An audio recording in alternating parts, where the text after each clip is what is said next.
Yeah, with that being said, you're lucky, man. Deacon Eythan come and block me.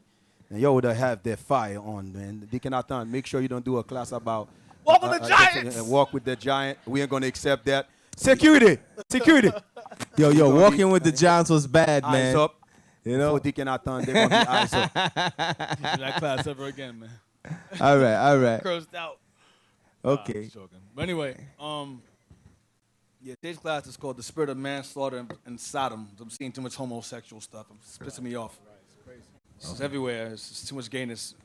Okay, so today overload. My mind is starting to hurt. Seeing rainbows in the street, rainbows everywhere. It's madness. Rainbows on cars, rainbows in hair. It's madness.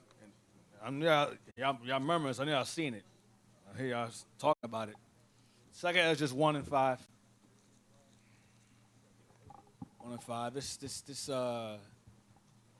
telling you, man, they want you to really accept this thing, man. They're pushing it hard, boy. Hey, Deacon. Thank you, Obama. We appreciate you. Hey, thank you. Hey, Deacon. Appreciate you. That's your change you brought. Change. Yeah, I was mentioning this in early on in class with Sodom and Gomorrah, right? No, these dudes tried to rape the angels. You know, that's how bad it was. They tried to rape the angels, and the angels had to tell them, listen, take your family and go about to kill everybody in this city, because they tried to rape the angel. And they told Lot, they say, listen, if you don't give them up, we're going to do unto you worse than we was trying to do unto these angels. So I tell you, the minds of a homosexual man is sick, it's perverted, you know? Let me show you, man, how sick this thing is. This thing is a lust. It's so deep within the mind conscience. Listen, there's nothing you're going to tell these dudes. You can bring 100 scripture to these dudes. You remember you saying that the dude, their tattoo, which all the way to their eyes, they're gone? Yeah, they're gone. That some homosexual, you see these dudes like breasts, this and that. Where the hell you going to be at? We cannot have you come up in here. Which size we going to put you, your simple behind? Sit in the middle.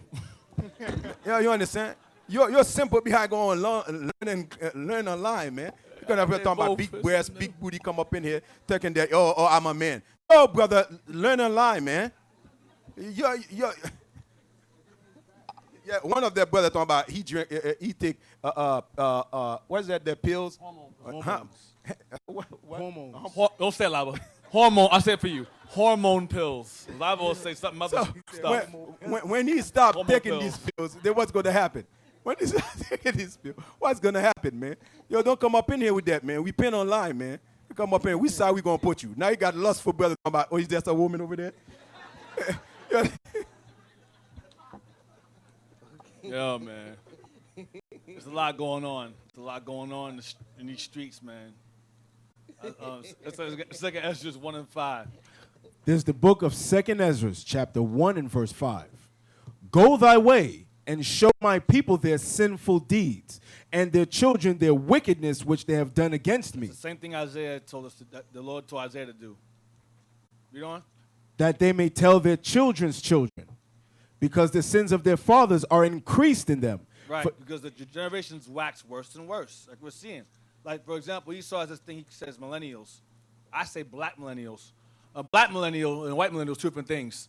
A black millennial, this is me, is from 89 and up. Year 89, late 89, your year, the Lord have mercy on you. Late 89 and up, you're gone. I'm going to tell you straight. That's like tattoos in the face, too.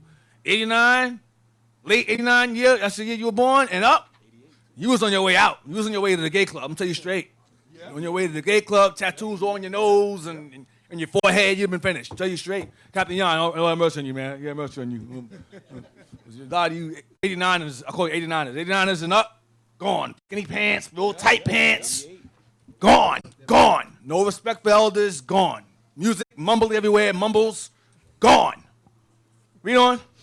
For they have forgotten me, and have offered unto strange gods. Am not I even that brought them out of the land of Egypt, from the house of bondage? But they have provoked me unto wrath, and despised my counsels. Pull off then the hair of thy head, and cast all evil upon them, for they have not been obedient unto my law. but it is a rebellious people. How long shall I forbear them, unto whom I have done so much good? Many kings have I destroyed for their sakes, Pharaoh with his servants, and all his power have I smitten down. Right, the Most High took Egypt down for us. He took Egypt down, and it was the most powerful empire in the known world. He took it down for our sake. The same way he's going to do for this one. Take it down for our sake. Go ahead. Verse 11. All the nations have I destroyed before them, and in the east I have scattered the people of 2 provinces, even of Tyrus and Sidon. The Canaanites, he gave us their land. Go ahead. And it's our land, really. Go ahead. And have slain all their enemies. And killed all our enemies. That's the Lord did for. He killed all our enemies. Get Isaiah 43, verse 3. The Lord told Ezra a lot of the things he told Isaiah. Isaiah, 2 Ezra 1, verse 5 is a repeat of Isaiah 58 and 1. And 2 Ezra 1, verse 9 and 10 goes to Isaiah 43, 3 and 4. So a lot of things you read that Ezra states or says, or the Lord said to Ezra, he said to Isaiah also. Read that. There's the book of Isaiah, chapter 43 and verse 3. For I am the Lord thy God, Holy One of Israel, thy Savior. I gave Egypt for thy ransom, Ethiopia and Seba for thee. Since thou wast precious in my sight, thou hast been honorable, and I have loved thee. Therefore will I give men for thee and people for thy life. See that? I'll kill people for you. I'll give people for your life. So the Lord killed thousands of nations, or killed hundreds of nations, thousands of people for our sake. All right, go back to Ezra again. 1 and verse 12. 2 Ezra chapter 1 and verse 12. Speak thou therefore unto them, saying, Thus saith the Lord, I led you through the sea, and in the beginning gave you a large and safe passage. I gave you Moses for a leader, and Aaron for a priest. Right, first high priest. Go ahead. I gave you light in a pillar of fire, and great wonders have I done among you. Yet ye have forgotten me, saith the Lord. Well, even we came out of, even after we experienced all those miracles in Egypt and so forth, we still rebelled. You walk through the Red Sea, see all those miracles, you see in the ocean, part of the ocean split down the middle. On one side over here, you walking through a dark path, and you still come out and go, yeah, God didn't do this. It was the old golden calf did it. It's retarded, man. Our people are simple as hell and dumb on many levels. You remember, Deacon Eythan, the old Egyptian program was still in them. Yeah. The old Egyptian program, no matter how great God sure he was, that they got the Egyptian program in their forehead. That's why Paul said you have to know yourself. The old Egyptian program was in our forefather head when Moses have to kill them all. You understand? Raise up the new kids, the newborn, man, to show you how sick we were under the Egyptian. It's the same thing too in America, bro. You're going to find out no matter how many class that come out, then you're going to still have the old American dream in your forehead, that same philosophy, that same wicked philosophy of the white men put in our head. We're going to fight against God's laws. Right. It's the same thing, man. Democracy, same thing. Go ahead. Verse 15. Thus saith the Almighty Lord, the quails were as a token for you. I gave you tents for your safeguard. Give you a place to sleep, to stay safe. Go ahead. Nevertheless, ye murmured there. I gave you a tent. You complained of the tents I gave you. Go ahead. And triumphed not in my name for the destruction of your enemies. And our objective, we were supposed to rejoice when he killed our enemies. We complained instead. Go ahead. But ever to this day do ye yet murmur. And you still complain even now. Go ahead. Where are the benefits that I have done for you? When ye were hungry and thirsty in the wilderness, did ye not cry unto me, saying, Why hast thou brought us into this wilderness to kill us? It had been better for us to have served the Egyptians than to die in this wilderness. Like you said earlier, Lava. Love the Egyptians. We love Massa. Why leave Massa? We were good where we was at. We ate good. We lived good. Same coon mindset. Go ahead. Then had I pity upon your mornings, and gave you manna to eat. So ye did eat angels' bread. Gave you food of the angels. We still complain about that too. Go ahead. When you were thirsty, did I not cleave the rock, and waters flowed out to your fill? For the heat I have covered you with the leaves of the trees. Bro, I kept you cool. When it was hot outside, I gave you the trees. Go ahead. I divided among you a fruitful land. I cast out the Canaanites, the Perizzites, and the Philistines before you. What shall I yet do for you, saith the Lord? What shall I do more for you? Said the Lord. Go ahead. Thus saith the Almighty Lord, when ye were in the wilderness in the river of the Amorites, being athirst and blaspheming my name. And murmuring against me. Go ahead. I It ga- doesn't mean they were saying the name wrong or not saying it at all. They were speaking evil against him. Blaspheming my name means they were complaining against him, what he was doing. Go ahead. I gave you not fire for your blasphemies, but cast a tree in the water and made the river sweet. Gave you sweet water. Go ahead. What shall I do unto thee, O Jacob? Thou Judah, wouldest not obey me. I will turn me to other nations, and unto those will I give my name, that they may keep my statutes. Go ahead. Seeing ye have forsaken me, I will forsake you also.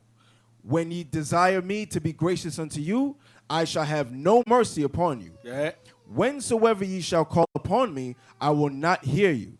For ye have defiled your hands with blood, and your feet are swift to commit manslaughter. And read again. And your feet are swift to commit manslaughter. Your feet are swift to commit manslaughter. Look up the definition of manslaughter, please. You hear about it all the time. Vehicular manslaughter. Manslaughter is a term you usually hear Esau use. Manslaughter. Your feet are swift to commit manslaughter. Manslaughter. Watch this. The crime of killing a human being without malice aforethought, or otherwise in circumstances not amounting to murder. So, killing someone without a single thought. You just do it. I'll kill them. That's how Negroes are today. They kill without a thought. They'll kill you and go buy a box of chicken. They don't give a damn about you at all. I see that a lot of that's going on in Philly. Philadelphia is reaching now what's called the state of emergency, where it's massive, massive shootings and massive killings there. Philadelphia has surpassed Chicago. It has, so most likely men's conference, you're going to see that probably next year, who knows. But Philadelphia is definitely getting worse. They had a Juneteenth march parade out there last week or so. We went out there and marched. It was only a few of us, but we got a good reception. People were saying they were clapping for us, so they obviously saw these guys are here. They know who we are. The people were actually clapping and so forth, and we're taking pictures and everything. So this is good. Look how disciplined they are. So some people are seeing that we're needed out there. You know, people who live out there. And when you walk through that area, it's very, you could tell it's definitely the slums. It's like the houses all packed together. There's garbage everywhere. It's empty stores, empty lots everywhere throughout there. So the people are living in horrible conditions out there, and the murder is increasing. It says synonyms: killing, murder, and slaying. That's what's happening. Manslayer, manslaughter is the same thing. So it says killing without malice or afterthought. Yeah, even though without malice, mean that person did not do nothing. Under malice is a lot of demon. They say you kill without malice. That means you don't know that person. That person didn't do nothing to you. That person, you never know that person. You just kill them. That's what you just said. Without malice, you go under malice is evil intent because there's a person that know you. You understand? But they say without malice, that means you just kill that guy. You don't know nothing about that guy. That guy didn't do you no harm. You never know that guy. Kill without malice. Mm-hmm. Right, and also, right. We understand. You had mentioned in the march you all did in Philly last week, right? Because we always got the haters. The haters in them, they watching right now. You understand? But we do understand that marching don't save the people. Right. But what does we do behind the marching? We go in the community, we teach them, we do flyer mission and try to wake up our people and show them that they Israel. But what marching does we make our presence known. You know what I mean? We make our presence known. But we understand that ain't stopping the crime. It's only the laws of God that are going to change the people's minds and stop the crime. But we letting our presence known on this earth. You understand? So that's what Deacon Eythan and the brothers out there in Philly was doing. You understand? All right. So to hell with you haters that talk, that be like, oh, they marching to stop crime. No, marching ain't going to stop crime.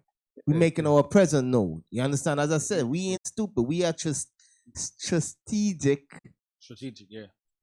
him. I'm just like Lava. Say Strategic. Yeah, you are a brother strategic. keeper, man. You are a brother keeper. In everything we do, we all are not dealing with idiots. That's You right. understand? The bishop, trust me, he know what he doing. We know what we doing. You understand? You know.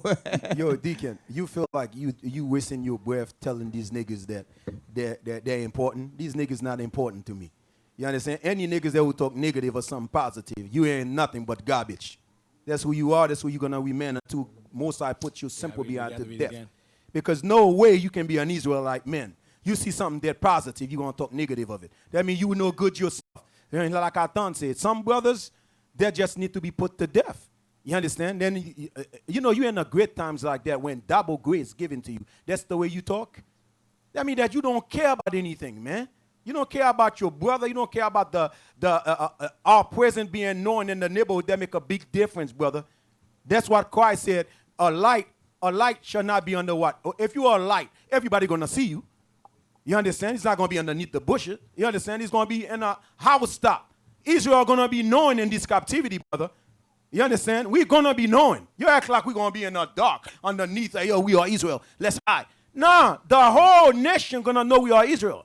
Everybody will know we are Israel. Period. Go back to it again. Go back to it again. Left something out. Because the term manslaughter now is different from the manslaughter term here, back then. That's why the synonyms for the murder,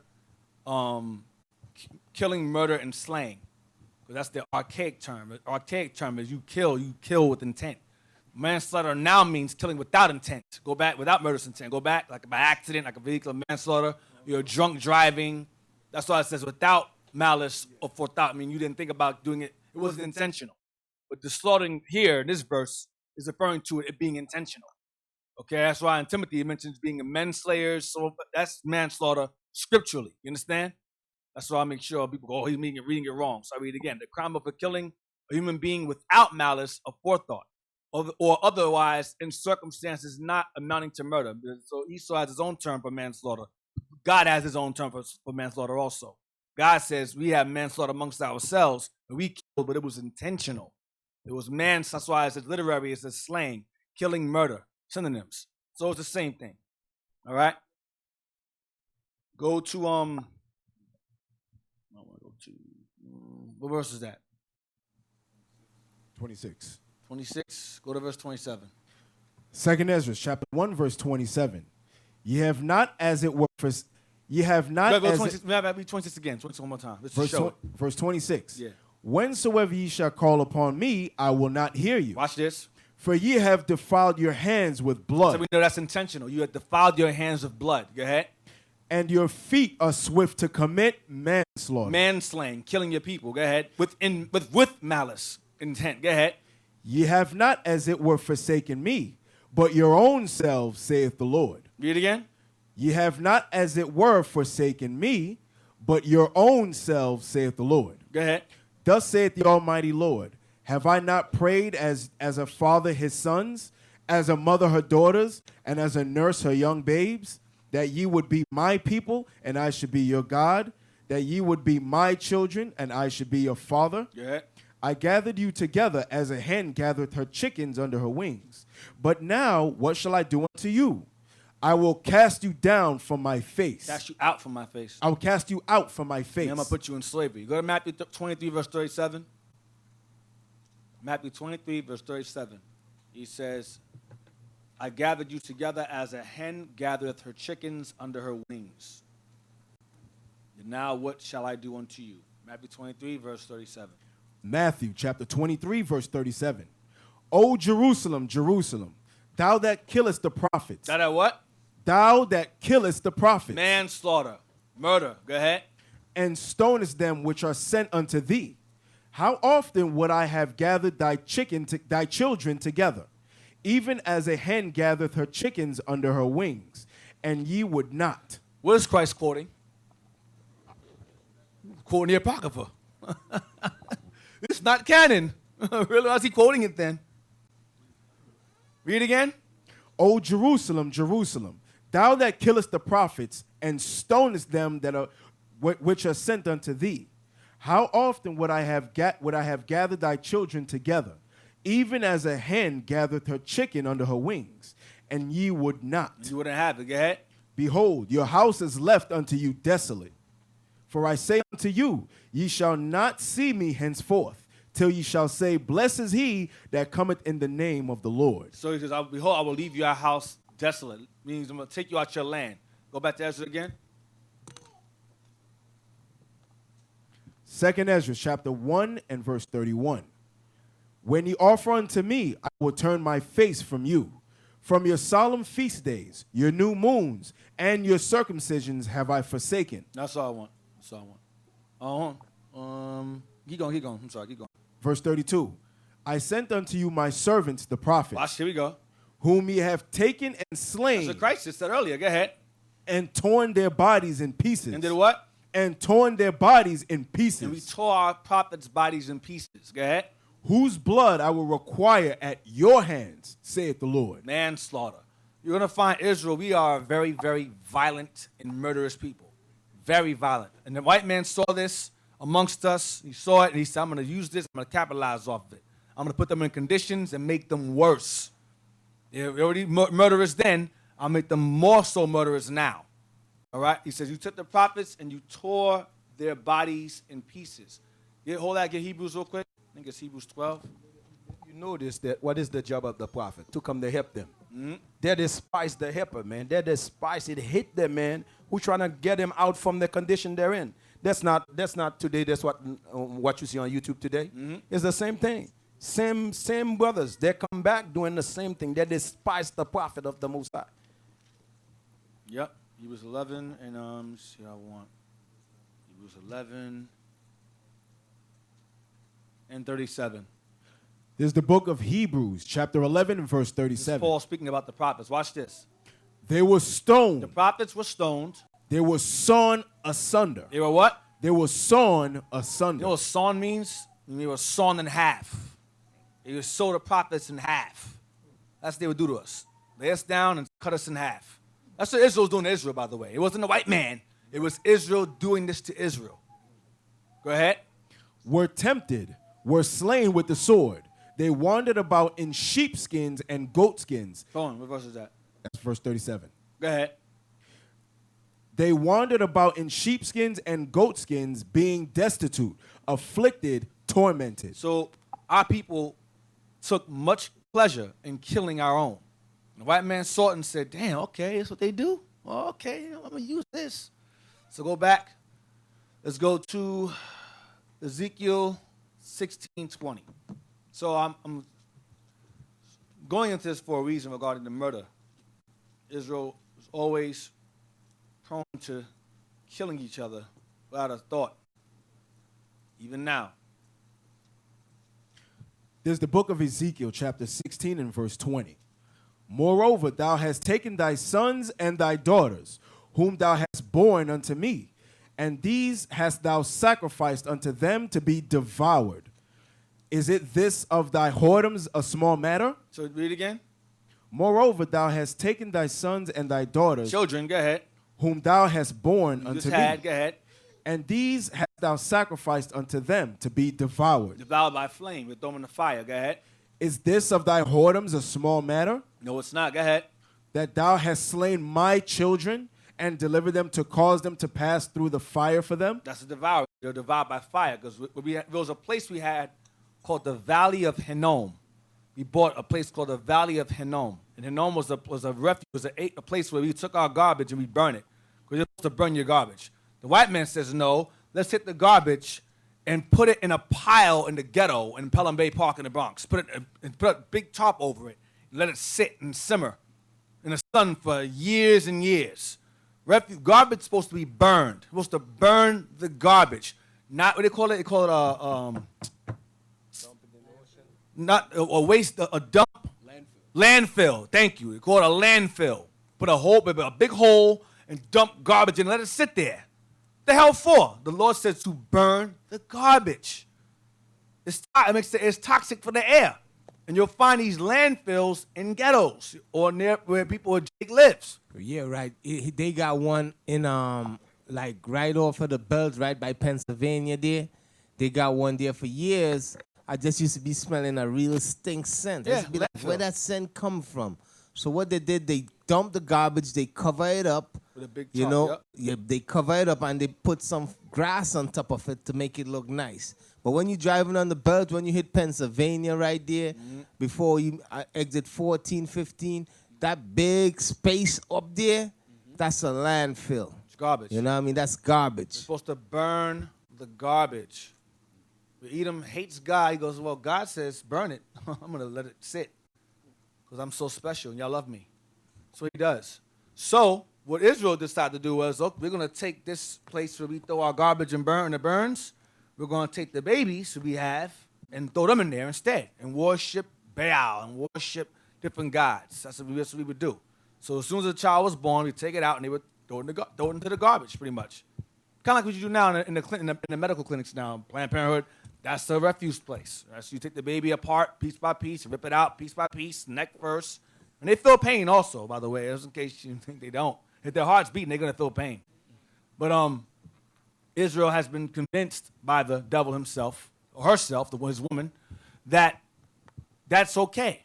We're seeing a lot of that. We're seeing a lot of abortion. A lot of discussions on the news is about it's death, it's abortions, and it's homosexuality. These are the things that's the news is evolving around.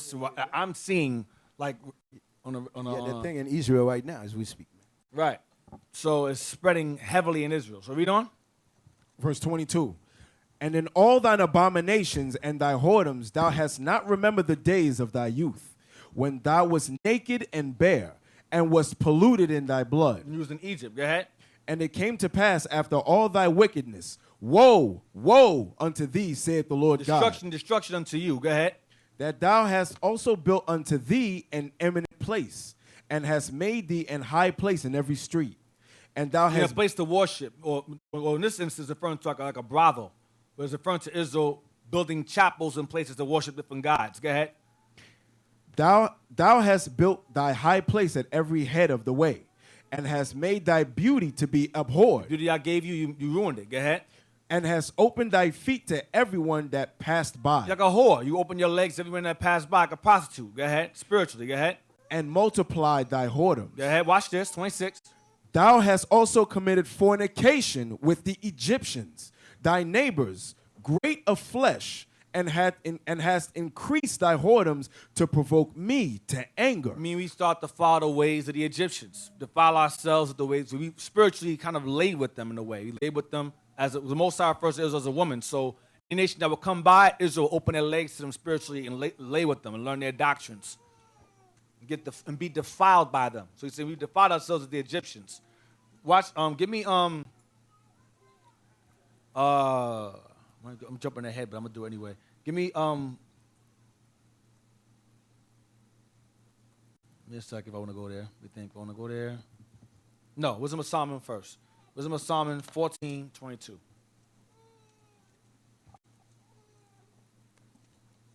Wisdom of Solomon 14:22. This is the book of Wisdom of Solomon, chapter 14 and verse 22. Moreover, this was not enough for them, that they erred in the knowledge of God. Right, we went off into idolatry. Go ahead. But whereas they lived in the great war of ignorance. What do we do? They lived in the great war of ignorance. Ignorance is a war, and a lot of black jakes are casualties of that war. Ignorance is a war. Go ahead. And the white man makes certain that that war is won, and that we stay in that ignorance. Go ahead.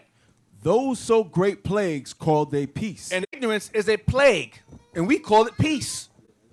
Ignorance is bliss, as we say in the world today. Ignorance is bliss. God says, no, ignorance is a plague.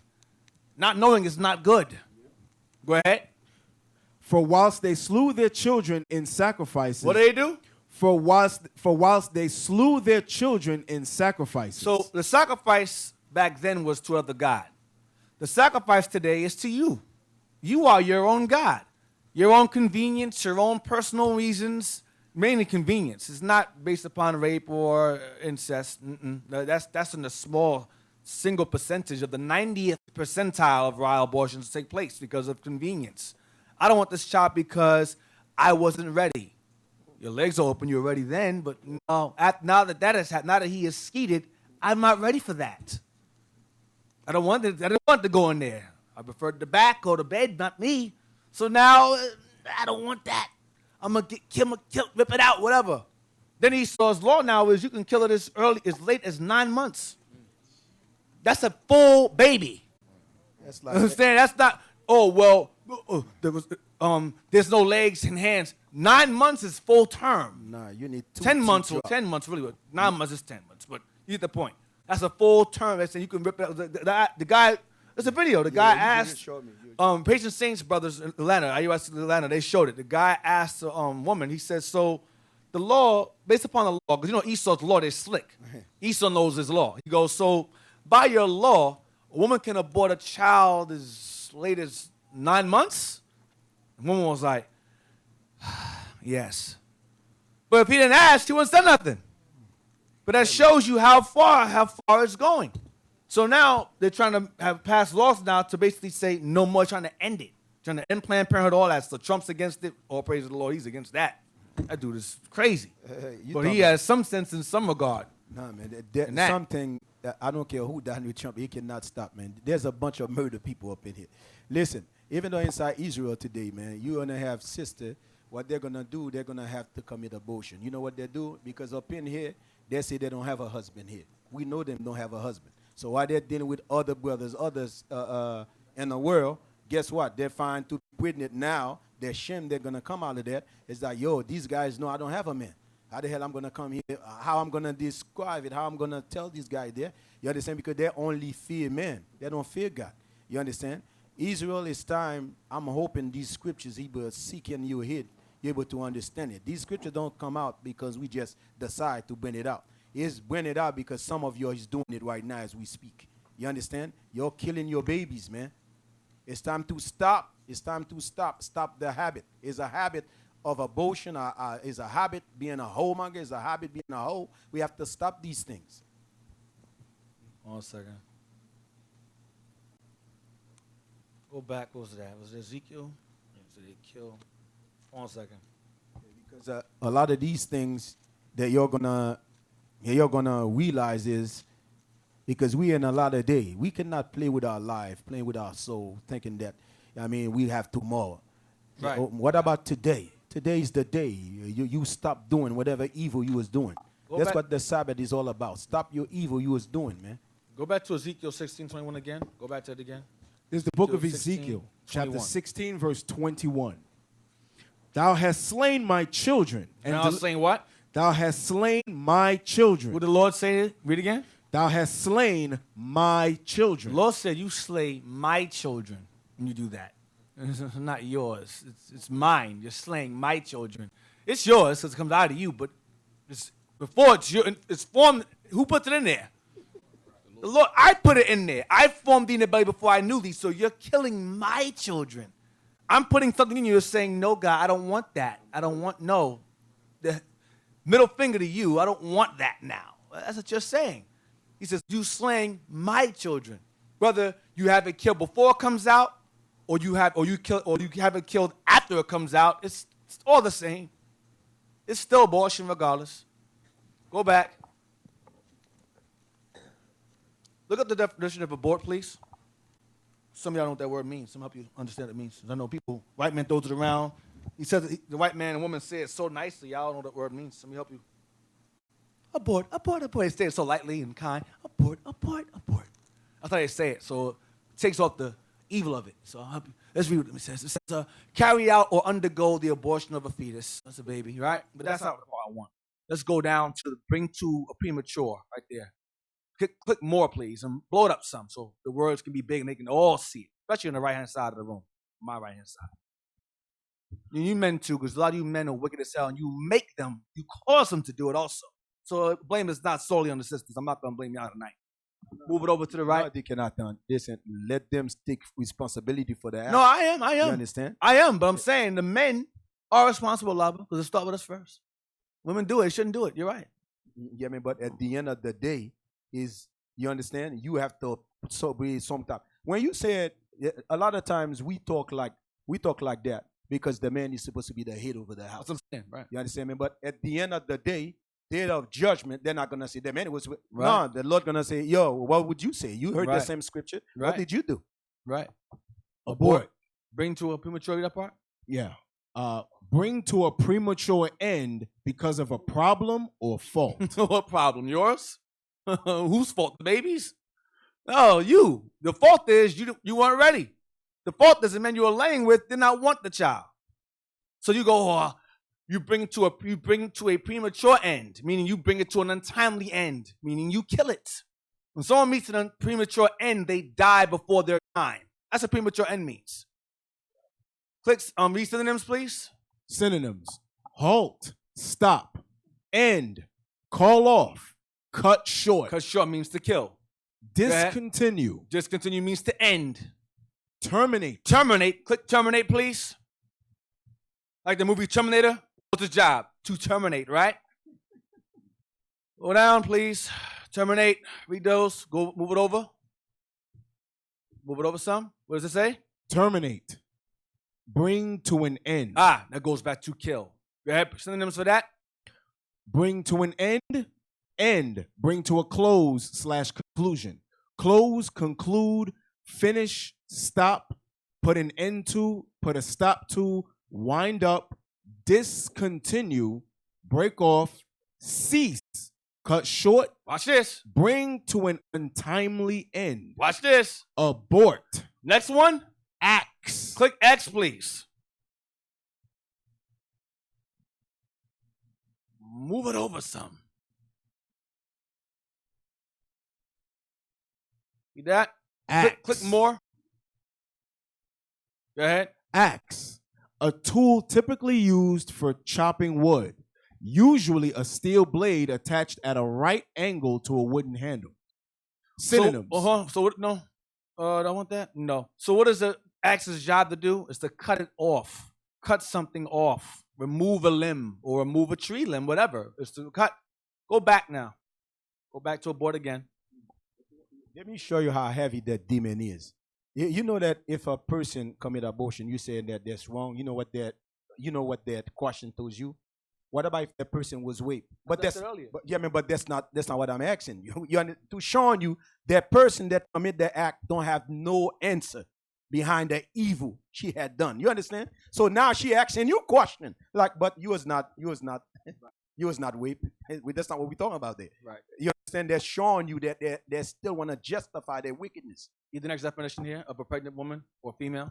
abort, of a pregnant woman or female animal, have a miscarriage. So abortion also goes into a naturally untimely death of a child where it's stillborn. That's also considered an abortion, not from her hands. Abortions now are artificial miscarriages. Artificial. They bring it about. The white man comes in there and causes the miscarriage by killing it. That's artificial, man-made miscarriage. Okay? Like I think Farrakhan made mention that his mother tried to whip him out with a wire hanger like 2 or 3 times, and she failed. She tried to do an artificial miscarriage, but she failed. Go ahead. Of a pregnant woman or female animal have a miscarriage with loss of the fetus. That's abortion. The archaic or old school term for where abort is it goes into miscarry or have a miscarriage. They called it abort back then, but it was called abortus, some kind of term. Go ahead. Watch this. To bring to a premature end because of a problem or fault. Yeah, yours. Go down. Antonym. Go to antonyms. Watch this. Antonyms. It's the opposite of abort. Continue, complete, succeed. Complete, succeed. Successful birth. Complete birth. It lives. It comes out. It's alive like you. Read the next one here. An act of avoiding a flight, space mission, or other enterprise. I mean, you're a quitter. That's what it means. Go down. Latin. Aborted. Yeah, aboriny, whatever. Aboriny. Yeah, I mean, a miscarry or carry means to be born away from. I mean, the life is lost. To miscarry. So the original term back then, when a child was lost in the womb, like Job said, if I had died in the womb, that's abort back then. Natural abortion, and the child doesn't make it, it passes on and dies in the womb. That's abortion natural. But artificial miscarry is when y'all let the white man go open your legs and rip the baby out of you limb from limb. That's death and murder. Artificial. Yeah, I mean, but even though looking Or at the, you swallow a pill and melted alive in your womb. That's also evil as well too. yeah, listen, Deacon It's like, Eythan, it's a pill. It's different. No, it's not different. It's still killing it inside. If you give a rat poison, they eat the thing, they die inside. You see them fall over and bleed out their mouth. I've seen it. They're dying the same. but Deacon Eythan, something that you are bored, meaning that that thing already exists. Right. You understand? For you to saying that he didn't, that little baby was not breathed, that means that's you being wicked saying that. So anything you're gonna be abort is something already there. So you don't just drink the pills in any time, but you drink the pills when you know you pregnant. You drink it to kill something. That thing already there. So stop justify yourself. Stop commit their wickedness and just repent. You understand? That's being justified. Talking about there was nothing there. There was just blood there. No, how the hell you know? Go to Wisdom of Solomon again. The reason why I'm gonna show you what people do it primarily. It's shown who does it mostly. Wisdom of Solomon, where we at? I was 22, right? About ignorance. Yes, 22. 23. The book of Wisdom of Solomon, chapter 14, verse 23. For whilst they slew their children in sacrifices or used secret ceremonies. Because a lot of times, a lot of these fetuses, a lot of these babies, or a lot of these missing children, like a lot of parents of our people are careless parents, and a lot of their children hang out all hours of the night. You see little kids twice, way younger than us, hanging out on the street, walking around. Little girls, 13, 14, walking the streets just like grown women, go missing because the parents do not care about them.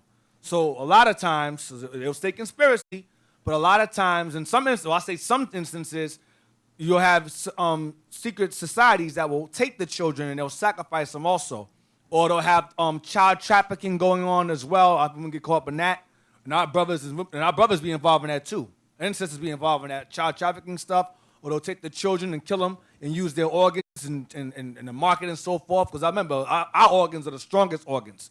A lot of these old white dudes that won't die ever, like what's the Rothschild dude? Like he's 125 now or something. He had like 8 black man hearts at least. That's why he won't go nowhere. A lot of these old celebrities and so forth, and these different rich families, wealthy families, they be getting organs from us. A lot of them. Yeah, a lot of times. And our children. Yeah, a lot of time in the island when you talk about charity, these charities are evil too in these neighborhoods, especially in the island. They caught this dude in Haiti. Like people who live next to the water, you have to have some type of money, big house, this and that. Then all they caught was the Haitian people. Where's the white man? White men no matter to be found. What they was doing, they found a lot of kids there. They were sleeping with their kids, these young women, 10, 11, 12. You understand? I'm talking about this thing was like a bunch of people worked there. I mean, that was a big business. Mm-hmm. Then it's the same thing about these charities that deal with kids. What they do, like, let's say that if your kids, you know what I mean, this is, let's say that we all rich, right? So we're dealing with an organization where, let's say your kids need like a heart problem. Mm-hmm. Then you will call the organization. They said, yeah, how much you willing to pay for the part? These organizations will go and get you the heart. That's why you see them filthy with your Red Cross. These guys, they're evil. You understand? You got all these organizations that created that they're aiming for our kids. You know what I mean? Murder our kids and bring it to white kids. Right, but a lot of it says secret ceremonies. You have a thing called the what's it called? They go to that place, bonfire, Bohemian Grove. Thank you. Israel was doing that also. So a lot of white man, secret societies. Oh man, I be caught up in that stuff. A lot of them secret society. A lot of them was us involved in that. A lot of them starting the Dark Ages. We was doing that stuff. The freaking Celts and Druids and stuff. That was Jake doing that witchcraft and sorcery stuff. So don't get caught up in that stuff. White man's just borrowing what we was doing first. Go ahead. And he just made it worse. Go ahead. So we were doing these things. Go ahead. For whilst they slew their children in sacrifices or used secret ceremonies. To kill the children. And go ahead. Or made revelings of strange rites. It has sex parties. Sex parties. And what happens? Pregnancies. Babies. Unwanted children are produced in these revelings of strange rites. And they take those same babies that they had during reveling and they'll kill them and sacrifice them. Same thing I do in the club today. Go to the club, meet some nigga, go back to the hotel with him, get pregnant. I don't want this baby. I don't know what that nigga is. I don't know his name. And go and do the same thing we did back then. Same thing. Go ahead. Verse 24. They kept neither lives nor marriages any longer undefiled. Now, the lives nor marriages mean they would go around and sleep. They were promiscuous. They would sleep around with everybody. Sleep with this chick, this dude, that dude. Let their lives undefiled, and their marriages undefiled. Go ahead. But either one slew another traitorously, Or we would slew each other. We would kill each other traitorously. That goes back to manslaughter again. Go ahead. or grieved him by adultery, Or would sleep around with his wife. Go ahead. so that there reigned in all men without exception blood, Here manslaughter, we go again. Blood, manslaughter. Go ahead. theft, and dissimulation, corruption, unfaithfulness, tumults, perjury, disquieting of good men, forgetfulness of good turns, defiling of souls, changing of kind. Changing of kind. That's men acting like women. Women acting like men. It's just, mine says, or sex. Kind is sex here. Changing of sex. So the men would conduct themselves like women and vice versa. Based upon idolatry. This is going into idolatry here. So it's saying these things that would take place in the midst of idolatry. Homosexuality, babies being murdered, revelings, all going, undefiled marriages goes into idolatry. Go ahead. Disorder in marriages, Disorder in marriages falls into idolatry. Someone is worshiping another god. Go ahead. adultery, and shameless uncleanness. 27. For the worshiping of idols not to be named is the beginning, the cause, and the end of all evil. So the beginning of evil started in the garden with Eve. It started with idolatry. Idolatry was the fruit she ate. It was not an apple. It was not a grape. It was not an actual fruit. It was the mist of the fruits of the flesh. It was idolatry. When you go to Galatians 5, the fruit of that is referring to, it goes into idolatry there also. It's involved in that. And behind idolatry falls all these things you read earlier. Strange rites, ceremonies, killing children, adultery, dissimulation, corruption, theft, manslaughter, murder, perjury, whatever.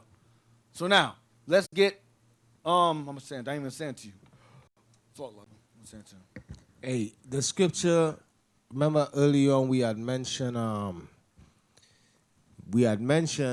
how our people today, our own people in a lot of these third world countries they are kidnapping their own people, selling their own people into sex slave, organ donors, and all of that they be doing. In South America, they do that like crazy. Yeah, they do. You understand? But read this scripture for me real quick, Deuteronomy 24:7. Deuteronomy 24:7. What's that called? That's called human trafficking. The Bible got a term for it also, but it's called human trafficking. Read that for me. This is the book of Deuteronomy, chapter 24 and verse 7. If a man be found stealing any of his brethren of the children of Israel. It's called stealing your bread. When you go and you kidnap your own people and you sell them into slavery, you sell them as organ donors, or you sell them as sex slaves. You understand? There is laws in the Bible concerning that. Okay? Read. If a man be found stealing any of his brethren of the children of Israel, and make it merchandise of him, And you make a merchandise of your brethren, all right? Read on. or selleth him, then that thief shall die. So the judgment for that is died. Is that person must die. But my point is that this is called human trafficking. All right? That's what it's called today, human trafficking. You understand? And the Most High said not to do that. If any one of us do that to our own brethren, the Lord said you got to die. You understand? Go to mtv.com. I sent you the link. First one.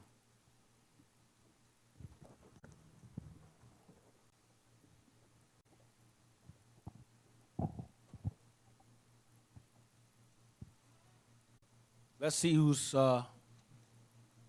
bring it up to the top. Got Bible in their hand, white woman. That's it. It turns out Christians have more abortions than any other religious group in America. Christians, stereotypical Christians. Idolatry at its best. Go ahead, read, go down. Lord up. Christianity is garbage, man. I attack it every week. I hate it. It's garbage. I hate it almost worse as I hate Islam, but it's on my. I leave that alone. The Christianity is just as bad. Less than a week after evangelical Christian Robert Deere killed 3 people and wounded 9 others with a semi-automatic weapon at a Planned Parenthood in Colorado Springs. This guy went in the murder spree. He thought abortion was wrong, so he took the matter into his own hands and started shooting the place up. Go ahead. Ostensibly to protest killing, which he believed was taking place at that clinic. A Christian research group has released the findings of a national survey containing a startling revelation. 70% of women who have abortions in the U.S. are Christians, and 23% of those women identify as evangelical Christians. Same thing. There's no difference. Evangelical, that makes the difference. Traveling Christians, stay-at-home Christians, it's the same nonsense. Go ahead.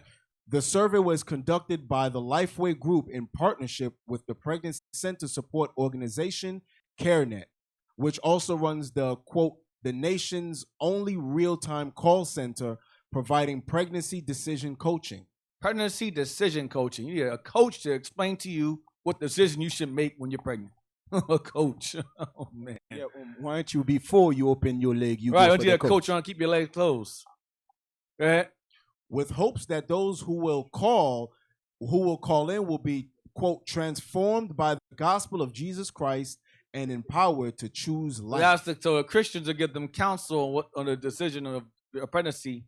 Will be a Christian. They'll go, okay, do you believe in white Jesus? Yes, I do, but I still want to kill this baby. Okay, well, he'll forgive you anyway. Go down. 7. Let's go to the graph. Let's just blow it up some if you can't make it bigger. Let's take a look at this. There we go. There we go. Right there. Go up a little bit. Yep, right. Yep, right there. 7 in 10, 70% women who have had an abortion indicate their religious preference is Christian. So their main ones that have killed the babies call themselves Christians. Catholics on top of it. Catholic Christians. Go ahead. Among American women who have had an abortion, you have the Catholic Christian, which is the same thing. You still try to divide it. It's the same. 27%. Christian, Orthodox, Russian, Armenian, 2% of them do it. Christian, Protestant, 26%. Christians, non-denominational, 15%. The largest percentages is Christians and Catholic. And the rest is Jewish. They don't do it because they know according to the Bible, you're not supposed to do it. That's why the so-called don't do it. 3% of them do it. And those 3, I guarantee they probably did it in secret, those 3%. Muslims know damn well they ain't doing that. They'll get put to death immediately because they know according to the Bible as well not to do it. But some of y'all in here don't know that.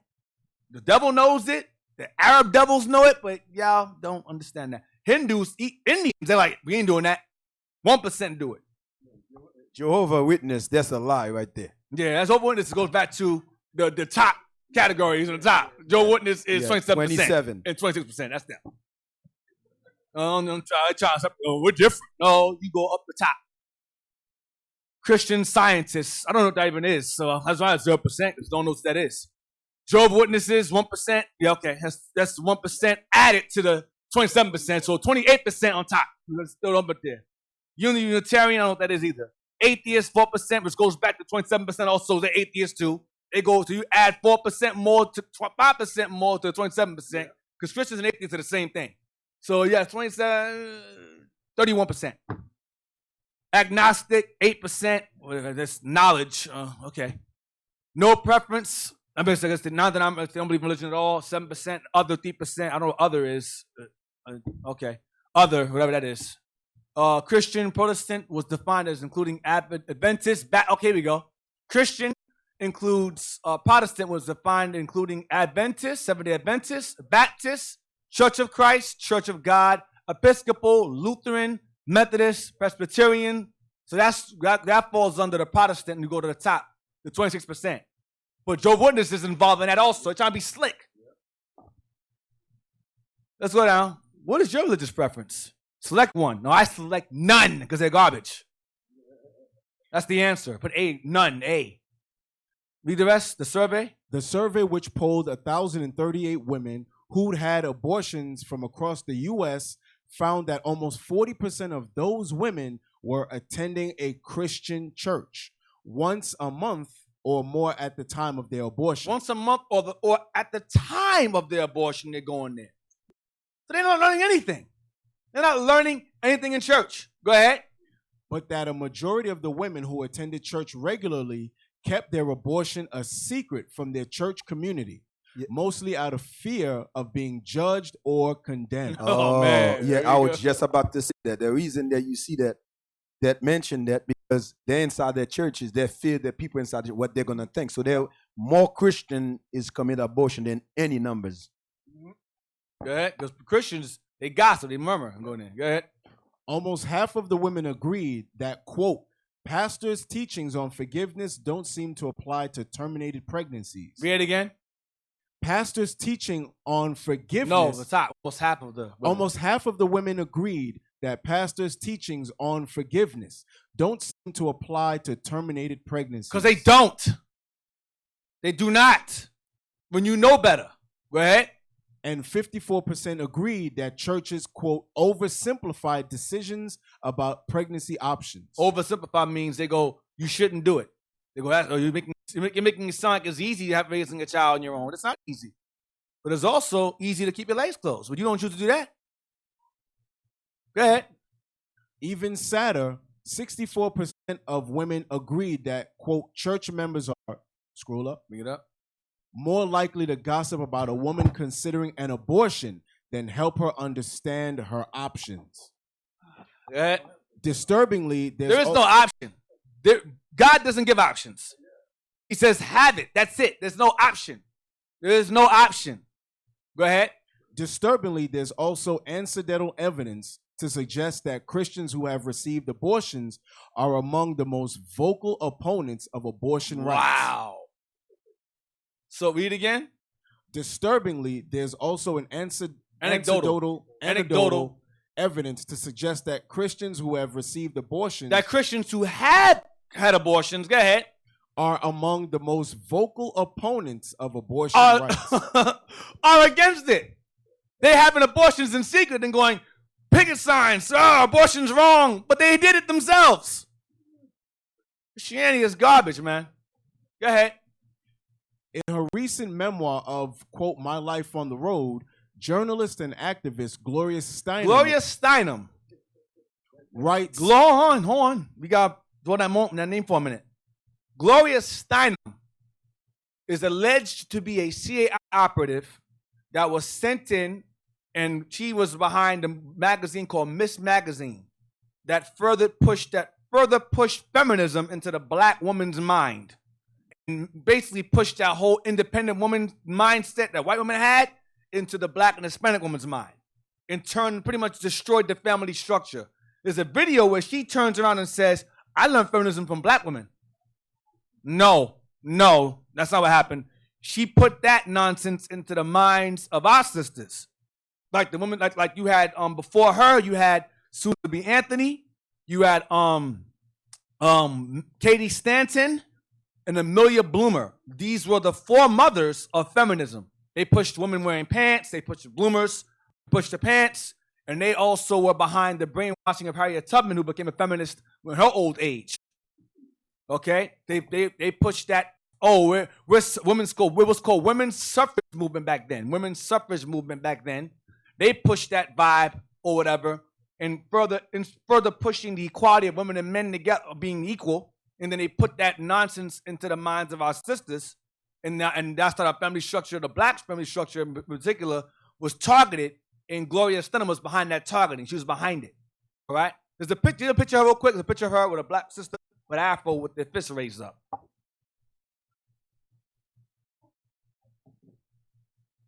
So basically, the white woman, the middle class and upper class white woman, was being mistreated by her white man back in the late 1800s. Even before then, that's her right there. That's her younger, right there. That's the Miss Magazine thing, I believe. M2M, I think Miss Magazine, I think it is. Yeah, with all these powers she had, now she become a lesbian. That's the lady who become a lesbian. That's her. Yes, sir. Because that was in her spirit in the first place. So basically, the upper class and middle class white women had issues with how their men were treating them. And so they formed this thing called the women's suffrage movement. And they they needed numbers because there wasn't enough women to convince the men that they were serious. So they said, we need to change how the world perceives us. So we're going to change how we dress first and foremost. We're going to give ourselves pants to show that we can wear pants in the house just as our men wear pants in the house. Because remember, back then, the early 1800s, America was fairly Christian, and they understood Deuteronomy 22:5. They shouldn't do that. So she was met with Amelia Bloomer was met with heavy opposition regarding how she was regarding the pants. So she fell back. But they waited until World War II. Women had to go work in factories to wear overalls, and then that's how they used that momentum and said, okay, now we can push it. That was the second wave of feminism. Then you had the third wave, was this nonsense right here. All right, the third wave, around the 60s, that's the third wave. The fourth wave is the homosexuality now. It's the fourth wave. This wave is the biggest wave of gayness and confusion ever. The biggest. I mean, anytime you see white woman with a black woman, that white people need some help. Well, they're not here. The black woman is thinking that they're playing a role in it. No, they use them to get where they want to be at in the black community. You understand? That's what's going on here, man. Well, when you read Genesis about the Eve and the snake, that's the depiction right there. Here you go. That's the depiction just for you. That's the live depiction right there. Except it would be a male, but in both instances, it's her too. Same thing. The snake and the Eve, same thing. So, Gloria Steinem was behind the division in households. So let's just read about her now. You know.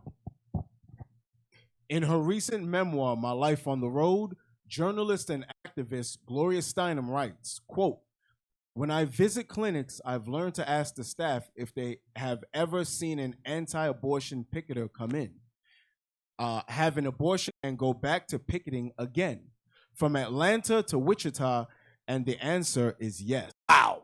So people who are out there protesting against abortion with picket signs would leave the abortion clinic and pick up the picket sign and go, "Against abortion.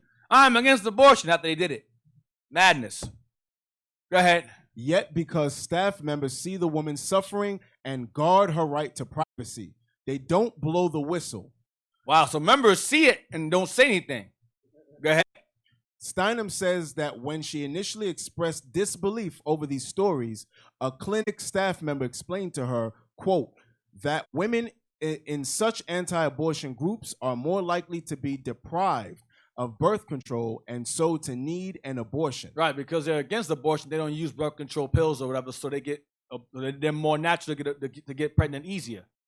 Go ahead. So they need the abortion. Go ahead. Then they feel remember they don't get married. They sleep around. They don't take contraceptives or whatever. So they sleep around whatever. They're not trying to get married. So they end up having to get abortions. Go ahead. Then they feel guilty. Then they feel guilty about it. Go ahead. And picket even more. And then they go and protest against it more out of guilt. Go ahead. From every angle, from the horrific actions taken by Deer to the large numbers of Christian women secretly seeking abortions, it's clear that the current strategy of Christian anti-choicers is doing far more harm than good. Perhaps it's time they consider taking a new approach. Meaning being for it, being pro-choice rather than anti-choice. So, hypocrisy. Let's go to Psalm 64, verse 1. Now, I'm not much into conspiracies like that because oftentimes you'll find that the conspiracy could be nonsense or somebody making things up on the internet. But I did come across something that was very interesting to me that I've seen in my own eyes or witnessed these past number of years. So I take it with a grain of salt, as they say. Take it with a grain of salt. But we're going to read this verse, then we'll get to it. Psalm 64, verse 1. The book of Psalms, chapter 64, verse 1. I believe Captain Gideon posted this article up on GroupMe, this one, and the one we're going to bring up next also. Shout out to him. Go ahead. Hear my voice, O God, in my prayer. Preserve my life from fear of the enemy. Hide me from secret counsel of the wicked. Hide me from the secret counsel of the wicked. We're going to focus on that. The secret counsels of the wicked. Go ahead. From the insurrection of the workers of iniquity. Right, the wicked. Go ahead. Who whet their tongue like a sword and bend their bows to shoot their arrows, even bitter words. That's how they'll be your media. propaganda, media, that falls into that. Go ahead. That they may shoot in secret at the perfect. And, at us, in secret. They do it through media, radio, magazines, propaganda. They shoot in secret at the what? At the perfect, the righteous. Go ahead. Suddenly do they shoot at him and fear not. They shoot at the perfect, the righteous, us, and they don't have no fear. Watch this. They encourage themselves in an evil manner. They encourage themselves in an evil matter. Go ahead. They have a council. Go ahead. They commune of laying snares privily. They communicate. They all have councils, think tanks. Communicate. Same word. Go ahead. Of doing what? Of laying snares privily. That be your churches. That be your politics. That be your sports. That be your abortion laws and all that nonsense. Music. They lay snares privily. Go ahead. Because all these things, all these different outlets I just mentioned, are all lead you away from God. Every last one of them. Whether it be the athletic category, political category, religious category, philosophical category, it all leads you away from the Lord. Always. Never fails. That's the end. That's the end result. Go ahead. They say, who shall see them? And they say, who shall see us? Who's watching us? Go ahead. They search out iniquity. They search out sin. Go ahead. They accomplish a diligent search. Because what happens is that America is run by Edom. Families, a family of Edom runs this world. That's biblical. Okay, whether they're a secret society or not, we're not secret to us. We know who they are. The world calls them secrets. The world doesn't know who they are. We know it's a family of Edomites that run the world. We know this. Whether they're Amalek, whether they're Edom, whatever, Edom runs the world. Right or wrong? So, and oftentimes these Edomite families have secret meetings and so forth. For they come together. They're wise men. And their sources all come together and figure out ways to keep Israel suppressed and keep us being blackballed and blacklisted, to keep the truth from being spread out. That's in the Bible. That's not a conspiracy. That's biblical. We know that's true. Okay? So, it says, they lay snares privily. They say, who shall see us? They search out iniquities. Because these Edomites, America is a very young country. It's not old. 1776 is not long ago. It's what, 200, less than 300 years ago? 300 years maybe? 300? Little less than 300? 200 and something? 240 something. Very young. How did it grow so fast and so powerful in so little time? Because America goes to Egypt, goes to Iraq, goes to Iran, goes to Greece, Rome, and they have all these museums. And they search out all the ancient civilizations of old and look and see, okay, how'd they fall? Okay, we won't do that. How'd they succeed? Okay, we'll do that. We'll take that, we'll merge together, we'll do this, we're going to merge ourselves with that, we'll borrow from this empire, this one, and we'll be more better than all the rest. Because we learn from their mistakes, we won't make them. Is that in the Bible? Of course it is. Hold that, Revelation 13. Real quick, sidebarring. Did Babylon borrow from each ancient civilization? Of course it did. All their customs, New Year's, Babylonian. Birthdays, pagan. Wedding rings, pagan. Christmas, pagan. Mother's Day, pagan. Father's Day, pagan. Valentine's Day, pagan. All these different customs are from ancient civilizations that they've all borrowed and said, okay, Easter, pagan. Halloween, pagan. Every single money-making holiday that all of us love to celebrate when we were young are from ancient civilizations, ancient customs of old, and keep America going. And they make certain that Jake does it, because Jake were the main ones that bring the money in. We're the biggest consumers. Revelations, is it 13? 13 and verse 1. The book of Revelations, chapter 13 and verse 1. And I stood upon the sand of the sea, and saw a beast rise up out of the sea, having 7 heads and 10 horns, and upon his horns 10 crowns, and upon his heads the name of blasphemy. Go ahead. And the beast which I saw was like unto a leopard. Because when you go to Daniel 7, the leopard was Greece. So this beast, which is referring to Babylon, America, it said it was like unto a leopard. Okay, because it borrowed from the Greeks. Go ahead, because the democracy and republic, Democratic and republic come from Greece. Democracy was born in Athens, Greece. That's where it comes from. Go ahead. The politics of America comes from Rome, Greco-Roman Empire. Go ahead. And his feet were as the feet of a bear. The bear goes into Persia because you had two opposing sides, Republican and Democratic. Dual empire, dual. One stronger than the other. Like the Persians are stronger than the Medes. Go ahead. They borrowed from that. Go ahead. And also freedom of religion. The Persians had that. You can be whoever you want to be. As long as you subject to Persia, you can be in that instance, you can be Judaism. You can follow Babylon. You can follow whatever. As long as you subject yourself to the king of the Persians. Okay? So liberty or being free, religious freedoms and so forth, that's a Persian. Go ahead. And his mouth as the mouth of a lion. That goes back to Babylon. How they blaspheme God, go evolution, go against God and so forth. New Year's, the year begins at the end of the year. What else? New Year's, Christmas, all of that. That's the mouth of a lion. That's Babylon. Go ahead. And the dragon gave him his power. And then how he got power so fast? Because Satan gave him his power. Satan was behind it. Spiritual Satan, spiritual entity. Go ahead. And the dragon gave him his power and his seat and great authority. That's why Satan promised Christ. If you bow and worship me, I'll give you all of this.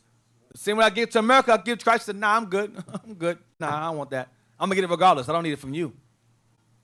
All right, so let's go back. Where were we at before? Psalm 64. Yep, read that. Verse 5 again. Verse 6. Psalms chapter 64, verse 6. They search out iniquities. They accomplish a diligent search. They search out iniquities, sins, customs, pagan customs of old. And they accomplish this diligent search. Go ahead.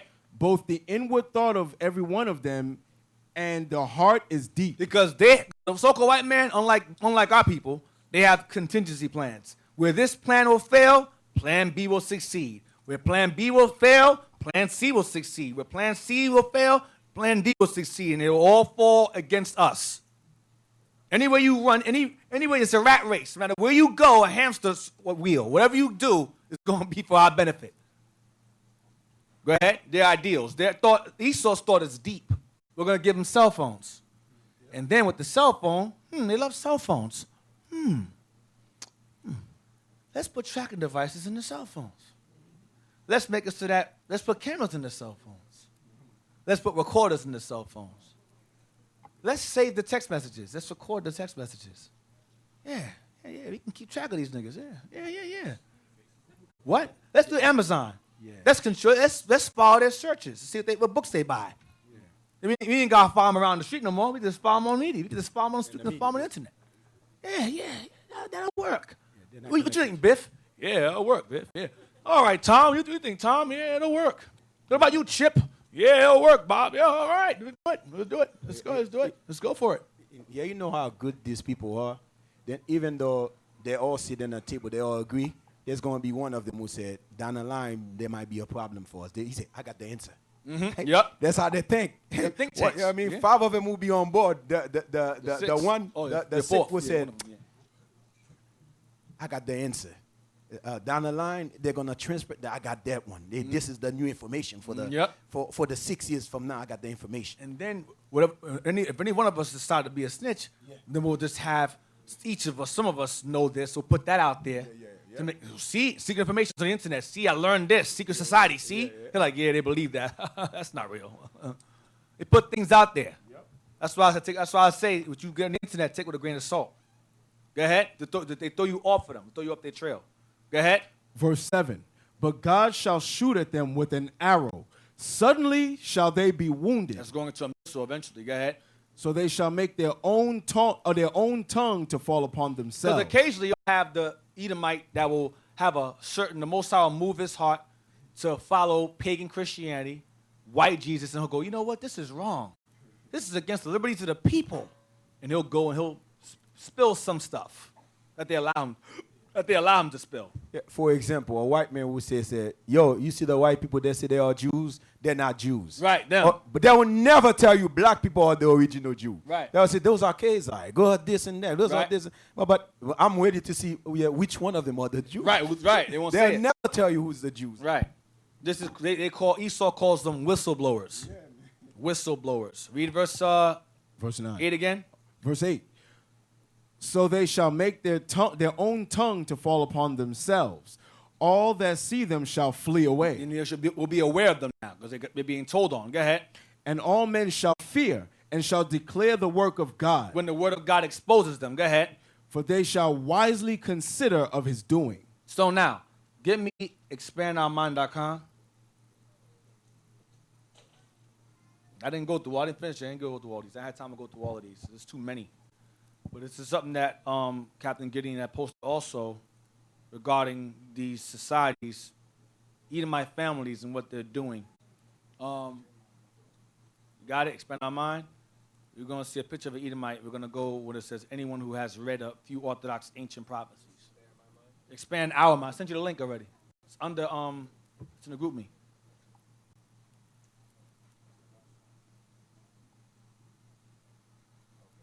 Yep. I'm going to go down to when it says, anyone who has read a few Orthodox ancient prophecies. Meaning the Bible. Rather than say Bible, he use other words. Rather than just say Bible. That's just, even in their goodness of their heart, they're still evil as hell. That's the one. That's the one, yes. I think it's expandourmind.com that opens up. It should say expandourmind.com.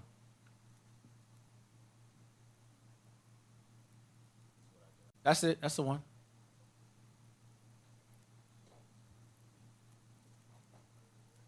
That's how it opens up like that. Go down. Go down, go down, go down, go down. That's weird because in the phone it's different. All right, let me send you. I don't know why it's made like that.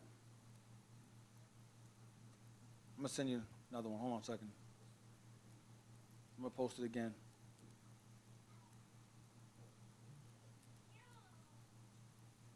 Hold on.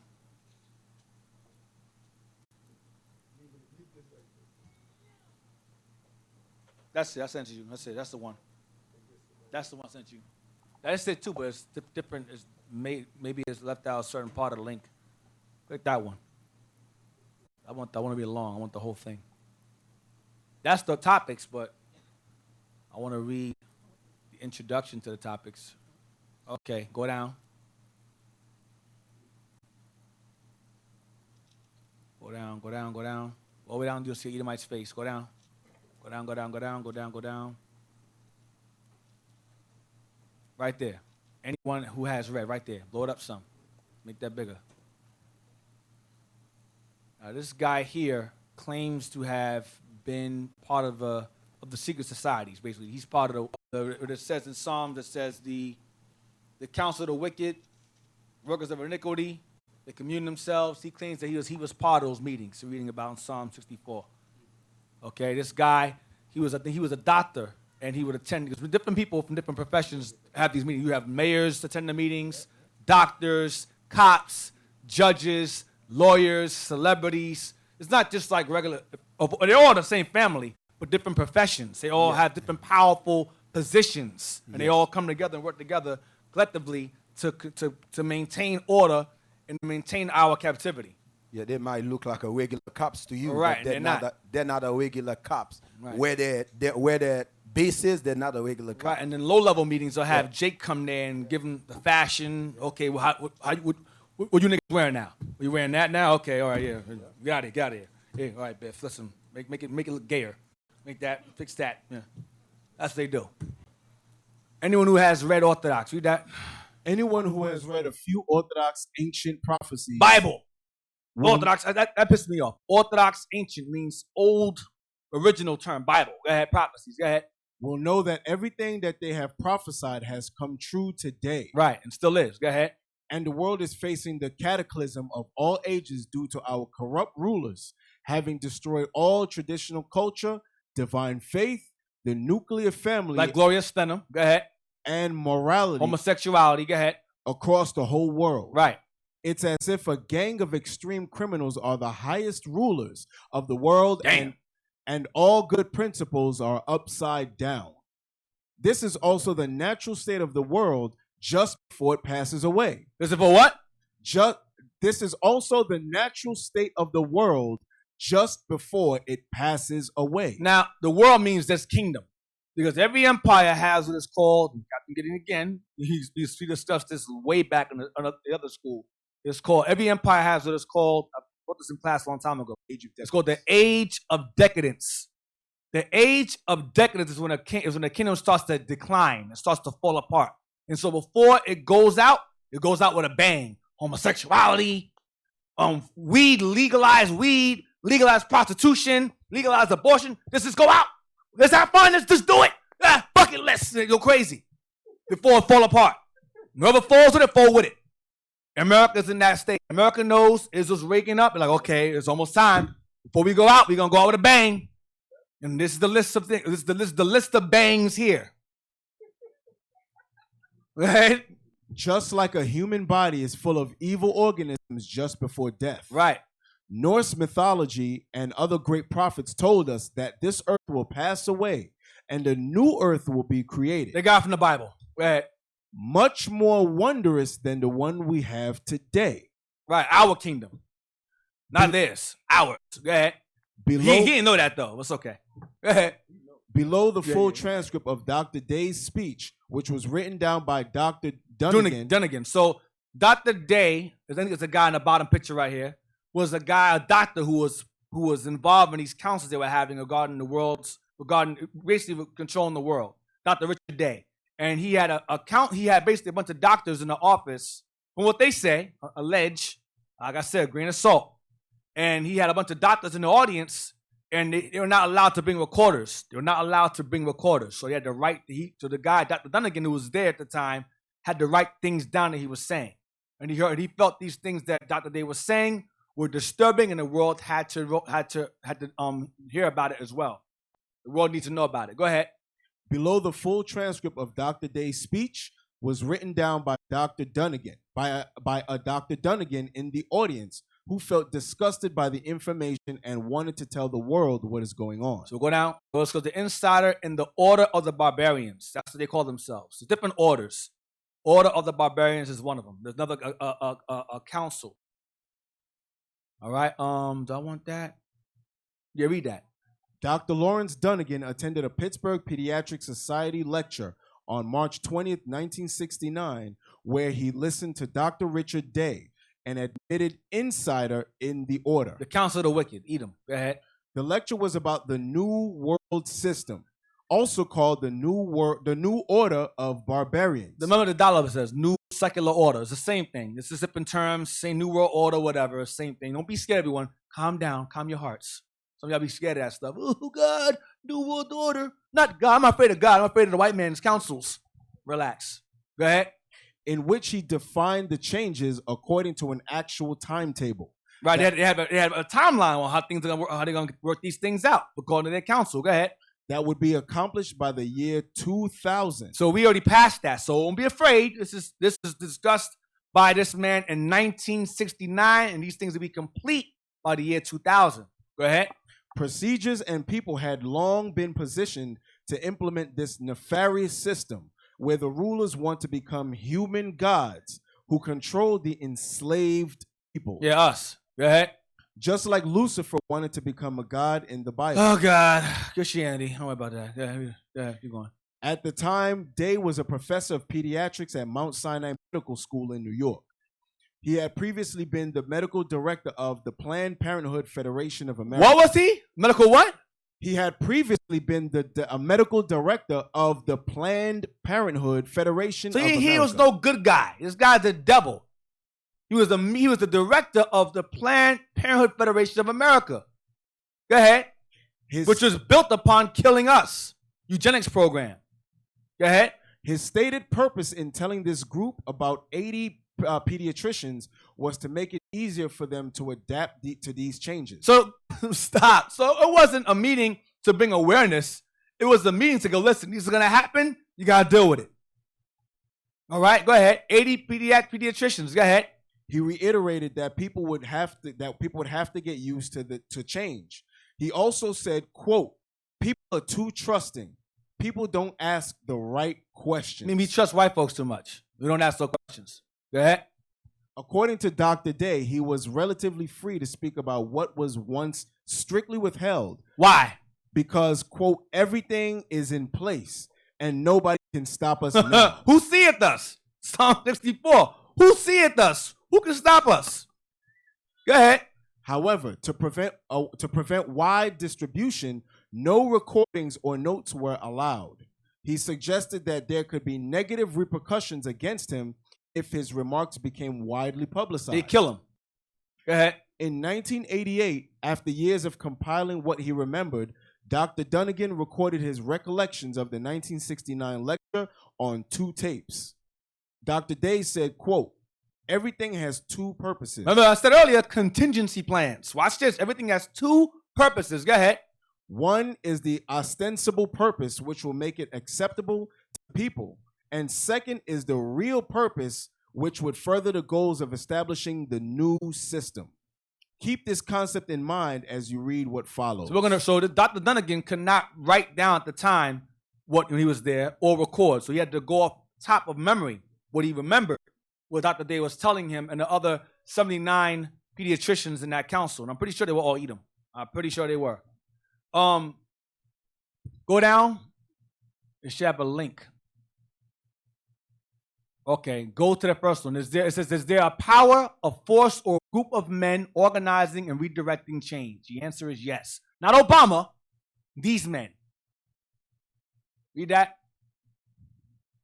There has been much written and much said by some people who have looked at all the changes that have occurred in American society in the past 20 years or so, and who have looked retrospectively to earlier history in the United States, and indeed of the world, and come to the conclusion that there is a conspiracy of sorts which influences, indeed controls, majority historical events, not only in the United States, but around the world.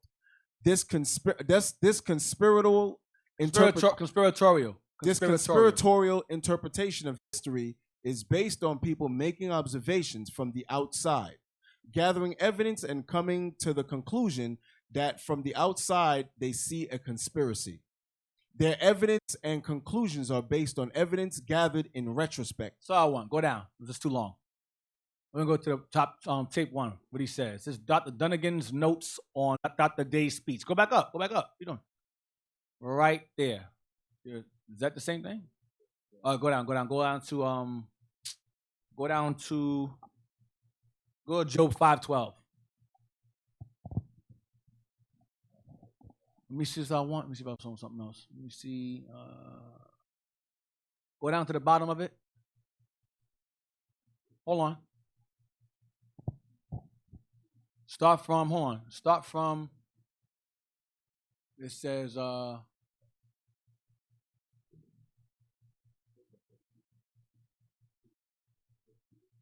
there's a timetable right there. There's a timetable. Start there.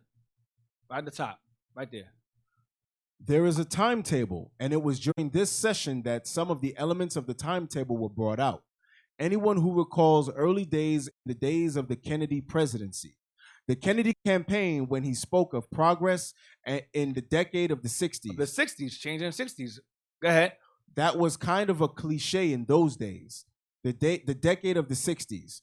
Well, by 1969, our speaker was talking about the decade of the 70s, the decade of the 80s, and the decade of the 90s. They were talking about the 90s and the 60s.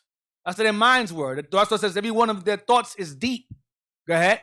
So that I think that terminology that we are looking at things and expressing things probably all comes from the same source. Prior to that time, I don't remember anybody saying, quote, the decade of the 40s and the decade of the 50s.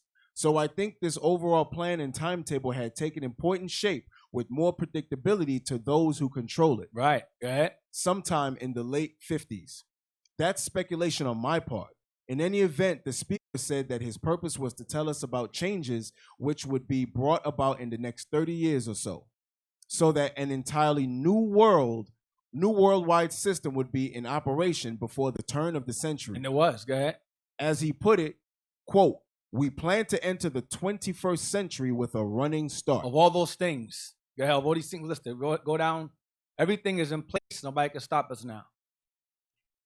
He said, as we listened to what he was about to present, he said, "Some of you will think that I'm talking about communism. Well, what I'm talking about is much bigger than communism."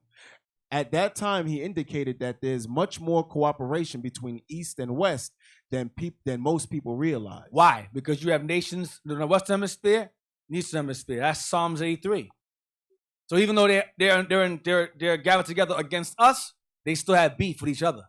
What keeps them? It's like when Negroes leave out of here. What keeps them united is their hatred for us. That's it. Despite all of that, they don't get along. They're not friends. They're not cool. Not Iran trying to get nukes already. Okay, we hate niggas too, but we're still gonna bomb you. Soon we get the nukes, enough nukes, we're gonna attack you. We don't like Jake either. We want Jake to stay as slaves also, but we still don't want you guys in power either. So what's the term? Enemy of my enemy is my friend. Go ahead. In his introductory remarks, he commented that he was free to speak at this time. He would not have been able to say what he was about to say. Why? Watch this. Even a few years earlier. But he was free to speak at this time because now, and I'm quoting here, quote, "Everything is in place and nobody can stop us now." That's it. It's already set in motion. Say what you whoever in this meeting room goes and spells this out, go ahead. It's done. It's a wrap. Go down. Go to Job 5 and 12.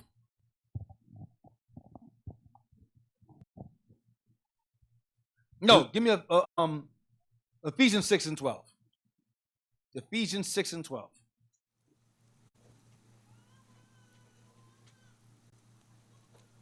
Is there a power or a force that controls things? Yes, there is. Remember I said earlier that the dragon gave him a seat and authority and power. There's the book of Ephesians, chapter 6 and verse 12. "For we wrestle not against flesh and blood, but against principalities, against powers, against the rulers of the darkness of this world." Wicked, go ahead. "Against spiritual wickedness in high places." See that? So the Most High is letting you know that there's people, a nation in particular, in power that gets their power from a higher power, which is the devil. And they control everything. They control the darkness as the rulers of the darkness of this world. Read again. "For we wrestle not against flesh and blood, but against principalities, against powers, against the rulers of darkness of this world, against spiritual wickedness in high places." Meaning in high authority. It says rulers of the darkness of this world. Give me Isaiah 60.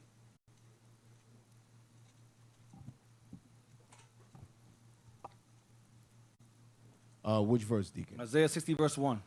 The book of Isaiah, chapter 60 and verse 1. Verse 2, I'm sorry. Verse 2. "For behold, the darkness shall cover the earth, and gross darkness the people." That's us. All the evil and darkness that the rulers of this world have put upon it, our people are shrouded in the most of it, the gross of it. Go ahead.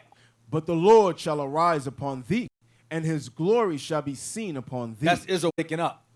That light is us in this room, and Israel waking up throughout the world. We're that light that's shining in the midst of that darkness. And a lot of our people, 2/3 of us, love or prefer the darkness. Give me, is it Job? I think it's in Job about darkness. Job, say something loud real quick. I'm trying to find that verse. Because, you heard what the man just said, even though they catch up with it, this thing already been done. So by the time somebody snitch, whatever there may be, it's already been done. That's like people don't understand that the world we live in is a world of darkness. Everything in it is dark. You understand? Everything about it is confusion. That's the same thing as Tower of Babel. It's a bunch of confusion in this society and this. You got it? Okay.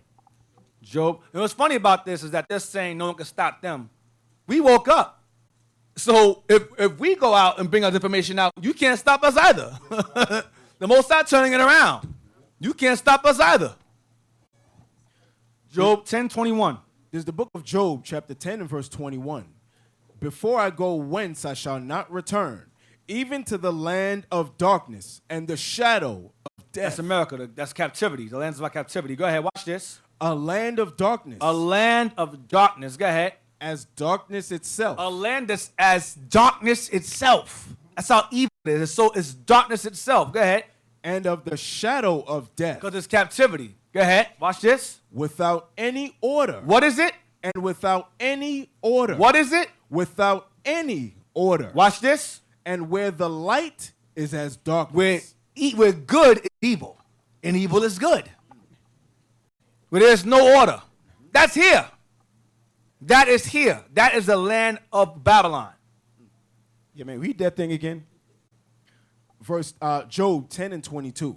A land of darkness as darkness itself, and of the shadow of death. You know what is a shadow of death? That means that, you know, if you look at the opposite of the shadow, right? The shadow is the person, then the shadow of the person. I mean, if you touch the shadow, it's not the person. But there's place here already set for death. You understand? Now it's a shadow now. And the reality is when Christ comes, start putting these people to death. Oh, I already see this thing. You know what I mean? When that thing is a shadow, it's not the real thing yet.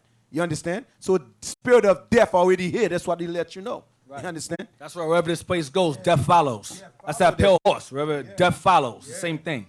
Job 5 and 12. Regarding no one can stop us now. Okay. There's the book of Job, chapter 5 and verse 12. He disappointed the devices of the crafty, so that their hands cannot perform their enterprise. Yeah.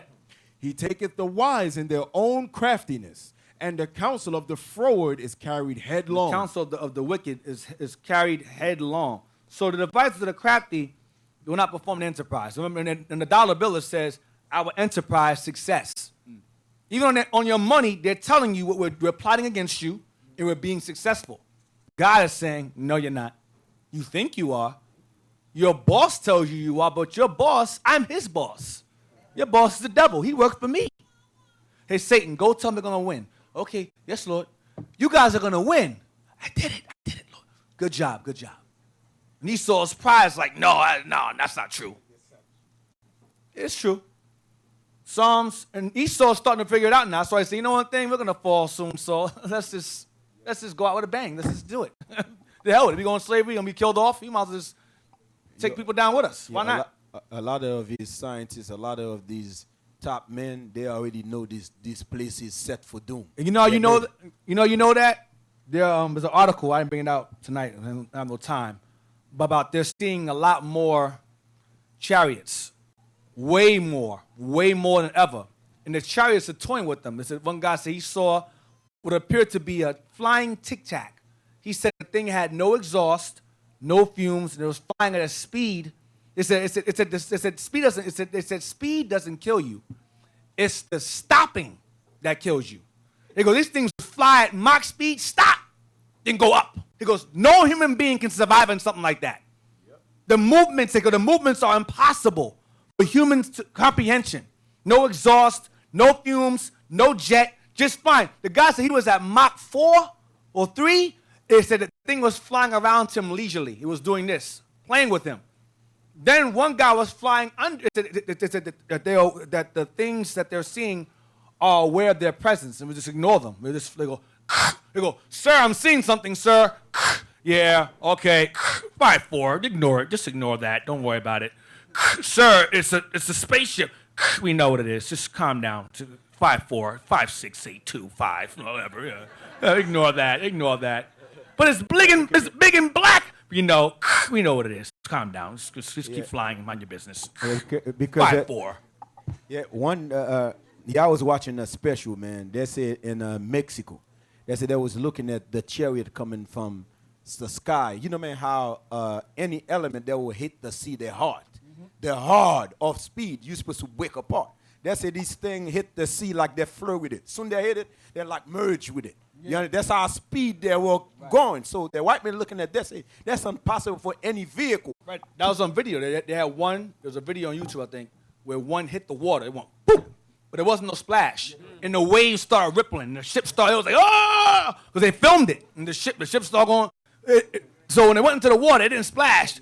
But the effects of it made the waves. I think them things. Listen, and those things are coming for us.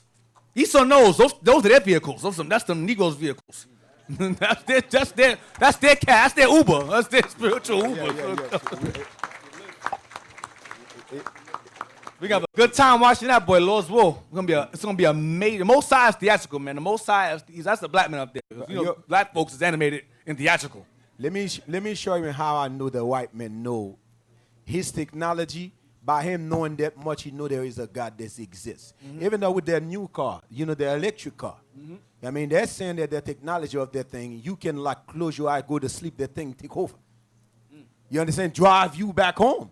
You know what I mean? That's how. Then think about it, right? You notice that the white man study human beings. By him study us, his technology, he can create this technology. For example, I'll give you an example. Let's say that you're in a highway. You notice you're in a highway, you find asleep in the wheel. Then you find out that you probably been asleep for like, 3-4 minutes. Why the car didn't hit anywhere? Because guess what? As much that you've been driving the car, you've been programmed the car. You understand? The same street, the car already know. You understand? That's why you don't scratch. That's why you don't hit that fast. Because there is a conscience in you who control the car. Because they've been programmed. You understand? You program the car. Something you do every day, it's been programmed. Right. So now when you're sleeping in the highway, for less than a second, that thing take over. You understand? That conscience take over. That's why that people don't understand. Esau technology, that's what he's trying to bring. He study human beings. So when he study you, things that he found out, the way God creates you, he said, we can create that in a kind of form. You understand? He said, we can create that thing. Even though a computer is a brain of you know what I mean? You have to study human being to think about a computer. That's like a computer. Like, for example, if you don't put nothing in the computer, can the computer pop it out? Somebody have to put the program there. So it's the way that technology is very carnal, but very powerful technology. Go to Micah 2, verse 1. No, go to Psalms 33, verse 10.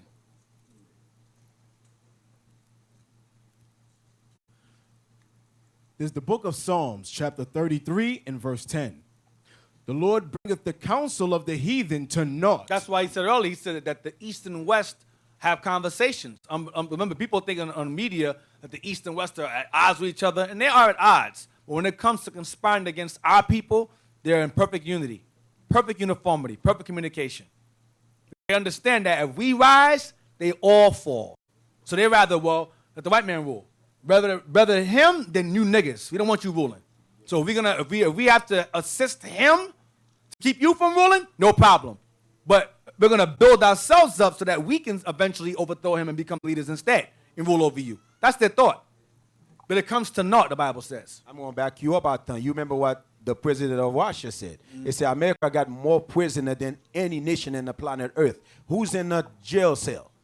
Why don't you Putin say, these are the Israelites? You know he got power to say that, right? He will never say that. But he will tell you that America more evil. He got more people in prison than any country in the world. You understand? But they will never, like Eythan say, they understand when they get to Israel, hell no. Common enemy. That's what we are to them. Go ahead. Psalms chapter 33 and verse 10. The Lord bringeth the counsel of the heathen to naught. He maketh the devices of the people of none effect. So it's not going to work. Their plans and plots are eventually going to fail. They're going to fall. Get 21 verse 8. We're going to read to 11. Psalms chapter 21 and verse 8. Thine hand shall find out all thine enemies. Thy right hand shall find out those that hate thee. Go ahead. Thou shalt make them as a fiery oven in the time of thine anger. Read it again. Thou shalt make them as a fiery oven in the time of thine anger. They're going to burn. All these councils of the barbarians are going to burn. Go ahead. The Lord shall swallow them up in his wrath, and the fire shall devour them. Go ahead. Their fruit shall destroy from the earth, and their seed from among the children. No, their fruit shalt thou destroy from the earth. Their fruit shalt thou destroy from the earth. Meaning their children. Go ahead. And their seed from among the children of men. They're going to be killed off the earth entirely. Go ahead. For they intended evil against thee. They imagined a mischievous device, which they are not able to perform. Because God says so. So they are going to be stopped. But the pride of their heart has deceived them, like Obadiah said. The pride has deceived. Get 2 Ezra 8:27. You fearful brothers out there. You fearful. Scared of the white man's counsels and all that stuff for some odd reason. I got news for you. The white man's boss fears God more than some of y'all in this room. The devil fears God. 2 Ezra 8:27. The book of 2 Ezra, chapter 8 and verse 27. Regard not the wicked inventions of the heathen, but the desire of those that keep thy testimonies in affliction. 27 again.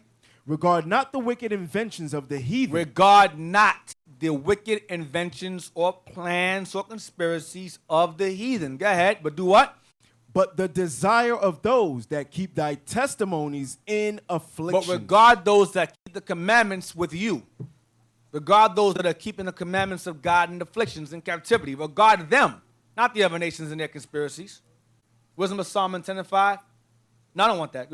Let's go to the article again. I ain't got much time. Go to the article again. I want to get some points out of there before. I know what fasting is getting late.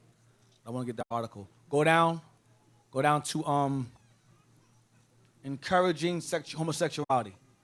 The next plan. Encouraging homosexuality. You can read these on your own. Use this link. Encouraging homosexuality, right there. Yep. Watch this. Encouraging homosexuality. Anything goes. Homosexuality also was to be encouraged. This is in 1969, by the way. We're in 2019. Watch this. People will be given permission to be homosexual. That's why out of the closet now. This is why he's throwing it out there. Go ahead. That's the way it was stated. They won't have to hide it. See that? They won't have to hide it anymore. There were laws you could hide it. It's called don't ask, don't tell back in the day. That's done now. Go ahead. And elderly people will be encouraged to continue to have sex lives into the very old ages, just as long as they can. Everyone will be given permission to have sex, to enjoy however they want. Anything goes. That's the way it was put. And I remember... Stop right there. Everyone will be given permission. You know when they're talking about permission, in your movies, they're going to push that. On your news, they're going to push that. They're not going to tell you that you can have it. Nobody going to tell you. They're going to push it Influence so hard where you're going to turn around and do the same thing. You say, I would never do that. But you're going to find yourself doing it. Mm-hmm. Go ahead. This is the way it was put. And I remember thinking, how arrogant for this individual or whoever he represents to feel that they can give or withhold permission for people to do things. But that was the terminology that was used. In this regard, clothing was mentioned. Watch this. In this regard, as you said earlier, in this regard regarding sex, clothing was mentioned. Watch. Clothing styles would be made more stimulating and provocative. Tight and more fitting, form-fitting. Go ahead. You millennials, pay attention. Go ahead. Recall back in 1969 was the time of the miniskirt. He saw introduced the miniskirt. Go ahead. When those miniskirts were very, very high and very revealing. Said it is not just the amount of skin that is expressed. Watch this. Exposed that make clothing sexually seductive, but other more subtle things and often suggestive. Watch this. Things like movement. How they move on you. Go ahead. And the cut of clothing. How the clothes are cut on you. How they cut, they fit to fit you just right. Go ahead. And the kind of fabric. Where the silk was real thin now or thick. Go ahead. Watch this. The positioning of accessories on the clothing. Watch this. If a woman has an attractive body, why should she not show it? Go ahead. Was one of the statements. Go ahead. There was not detail on what was meant by provocative clothing. We see it today. Now we know what it is. Go ahead. But since that time, if you watch the change in clothing styles, blue jeans are cut in the way that are more tight-fitting in the crotch. See that, brothers? You hear that, brothers? Brothers? Benji. No, not anymore. No, that's millennial stuff now. Oh, no. Yeah, but y'all perfected it, though. Y'all perfected it. Don't start that. Don't start arguing. No, the white man started that with what's that white dude, the actor? Wrapping around the crotch stuff. I don't know who started, but the point is that it says tight fitting around the crotch. A lot of the pants now, you'll find that the pants will be, like I know back in the 80s, early 80s, before the, tattoos and eyeballs, baggy pants. right? From the top to the bottom. Now it's MC Hammers. Now it's big top, then tight, down the crotch, down the leg, to the ankle. Like it's like you're wearing bracelets on your legs with the pants. It's weirdness. And that's a style now. I don't know what that is. Yeah, the way you move in it, that brings some type of sexual Right. things in your spirit. Because it You brings understand? out whatever Yep. bulges there are. Yep. Go ahead. Watch this. Cutting away what? Blue jeans are cut in a way that they're more tight-fitting in the crotch. Go ahead. They form wrinkles. They form wrinkles. Go ahead. Wrinkles are essentially arrows, The designs. Watch this. lines which direct one's vision to certain anatomic areas. So the lines, you'll see wrinkles on the thigh, wrinkles in the back area to bring attention. Go ahead. Their thought is deep. Go ahead. And this was around the time of the, quote, burn your bra activity. He indicated that a lot of women should not go without a bra. Go ahead. They need a bra to be attractive. So instead of banning bras and burning them, bras would come back. Go ahead. But they would be thinner and softer and more natural movement. So they can move around more under the shirt. Go ahead.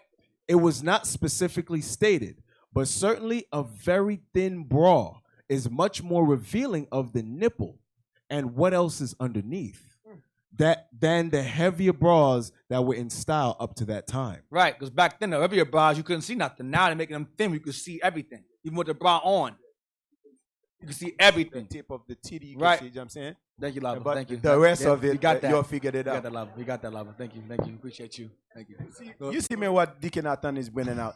The reason I'm laughing, man, this thing here is so real. It's so active. What they're saying is so active right now as we speak. It's just like our people is ignorance to these things, man. Right. You know what I mean? They're wearing these clothes, they're thinking it's beauty. They're talking about this American fashion show. Oh, there's nothing wrong with that if I wear this. But not knowing that there's things that been set up for you for years to come. You understand? Then now you follow them into the trap. Then now you say, yo, why did I do this? I don't know why. Because their clothes you wearing, they come with action of things that you're not even familiar with. Because you're so dumb and idiot, you just wear something. Man, then you're like, I don't know why I'm feeling like this. Damn. I don't know why I'm feeling like that. Not knowing that these things you're wearing make an affection of your spirit. Because your spirit know that that's the wrong thing to wear. You understand? But your spirit is fighting within you. But they say, yo, why she wear this? Why you wear that? You understand? But not knowing that is a physical active of it. That will change your spirit to something else. You understand? You're going to wear tight-ass jeans. Then you remember when women used to wear tight-ass jeans. Then not a man wearing a tight-ass jean. You understand? That's a guarantee to be what's the word I want to use? No, fish. Yeah, fish. Okay, I use fish. Fish mean, y'all understand what fish mean. That's not what I want to use, but to be common, where y'all can understand. I still don't understand you talking about, Lava. Okay.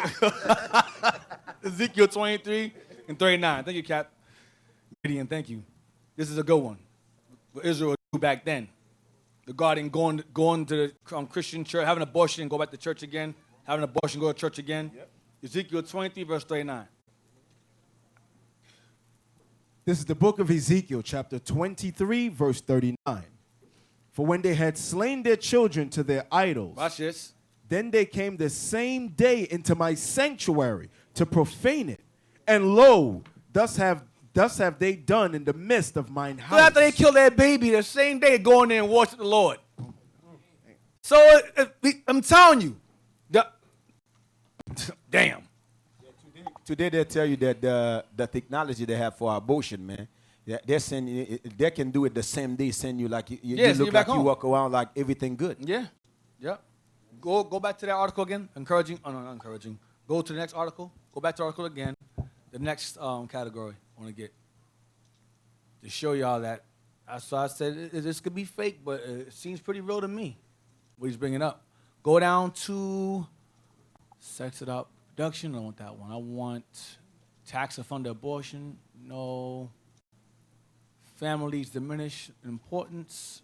Click that. Let me see how long that is. Yes, read this. Watch this. Families will be invited. Watch this. Families to diminish in importance. Right. You need to destroy the family structure, nucleus. Families would be limited in size. We already alluded to not being allowed more than 2 children. Divorce would be made easier and more prevalent. Being cheaper. Go ahead. Most people who marry will marry more than once. We have constant divorce. Remember what the psalmist said, divorce is defiled. So constant marriages, constant divorces, sleeping around over and over again. Go ahead. More people will not marry. Because they'll be promiscuous. Go ahead. Unmarried people would stay in hotels and even live together. That would be very common. Nobody would even ask questions about it. It would be widely accepted as no different from married people being together. I mean, people living together for years and years and not getting married. That's common amongst us. Being together for 30, 20 years. Y'all married? No. That's common now. Back then, why you ain't married? Why? 70s, they ask questions. Now, no questions asked. So this is fulfilled again. Go ahead. More women will work outside the home. More men will be transferred to other cities, and in their jobs, more men would travel. So women won't be home, men won't be home. And the child's left to do what? Babysitter, daycare. So the child's neglected. So the family, there is no family. The child's not seeing family. The child's being raised by school, or the child's being raised by daycare, or the child being raised by a babysitter or grandmother, whatever. Well, you forget the other part. If the husband being deported somewhere else, where is the wife gonna do? Dealing with other men. Right. Yeah, Or men deal with other women. Right. They set it up where you're gonna fail. Regardless, you're gonna fail. That's how they set it up. Right. And how that's set up is because you can't afford where you live. The rent's high, the mortgage is high, so you're constantly not home to maintain finances. That's what it's going into. Go ahead. Therefore, it would be harder for families to stay together. Mm-hmm. This would tend to make the marriage relationship less stable, and therefore tend to make people less willing to have babies. Right, because they got to work. I have no kids, I got to work. Go ahead. And the extended families would be smaller and more remote. Travel would be easier, less expensive for a while, so that people who did have to travel would feel they could get back to their families. Not that they were abruptly being made remote from their families, but one of the net effects of easier divorce laws, combined with the promotion of travel and transferring families from one city to another, was to create instability in the families. There you go. Go ahead. If both husband and wife are working and one partner gets transferred, the other one may not be easily transferred. Soon, either gives up his or her job and stays behind while the other leaves, or else gives up the job and risks not finding employment in the new location. Rather, a diabolical approach to this whole thing. See, destroy the family structure by making both work. Go back. Some of us are married. Some of us are roommates. You're not married, you're roommates. You see her, hey, babe, bye, babe. Hey, babe, bye, babe. You're going in and out the house, in and out the door. Wake up, go to work, come back. I deal with that nonsense. It's bad. Go to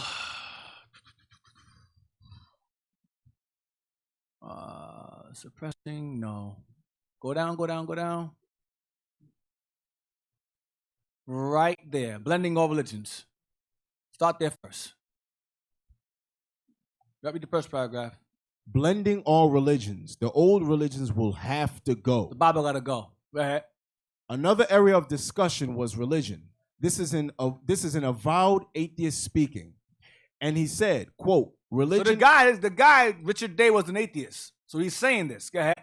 Religion is not necessarily bad.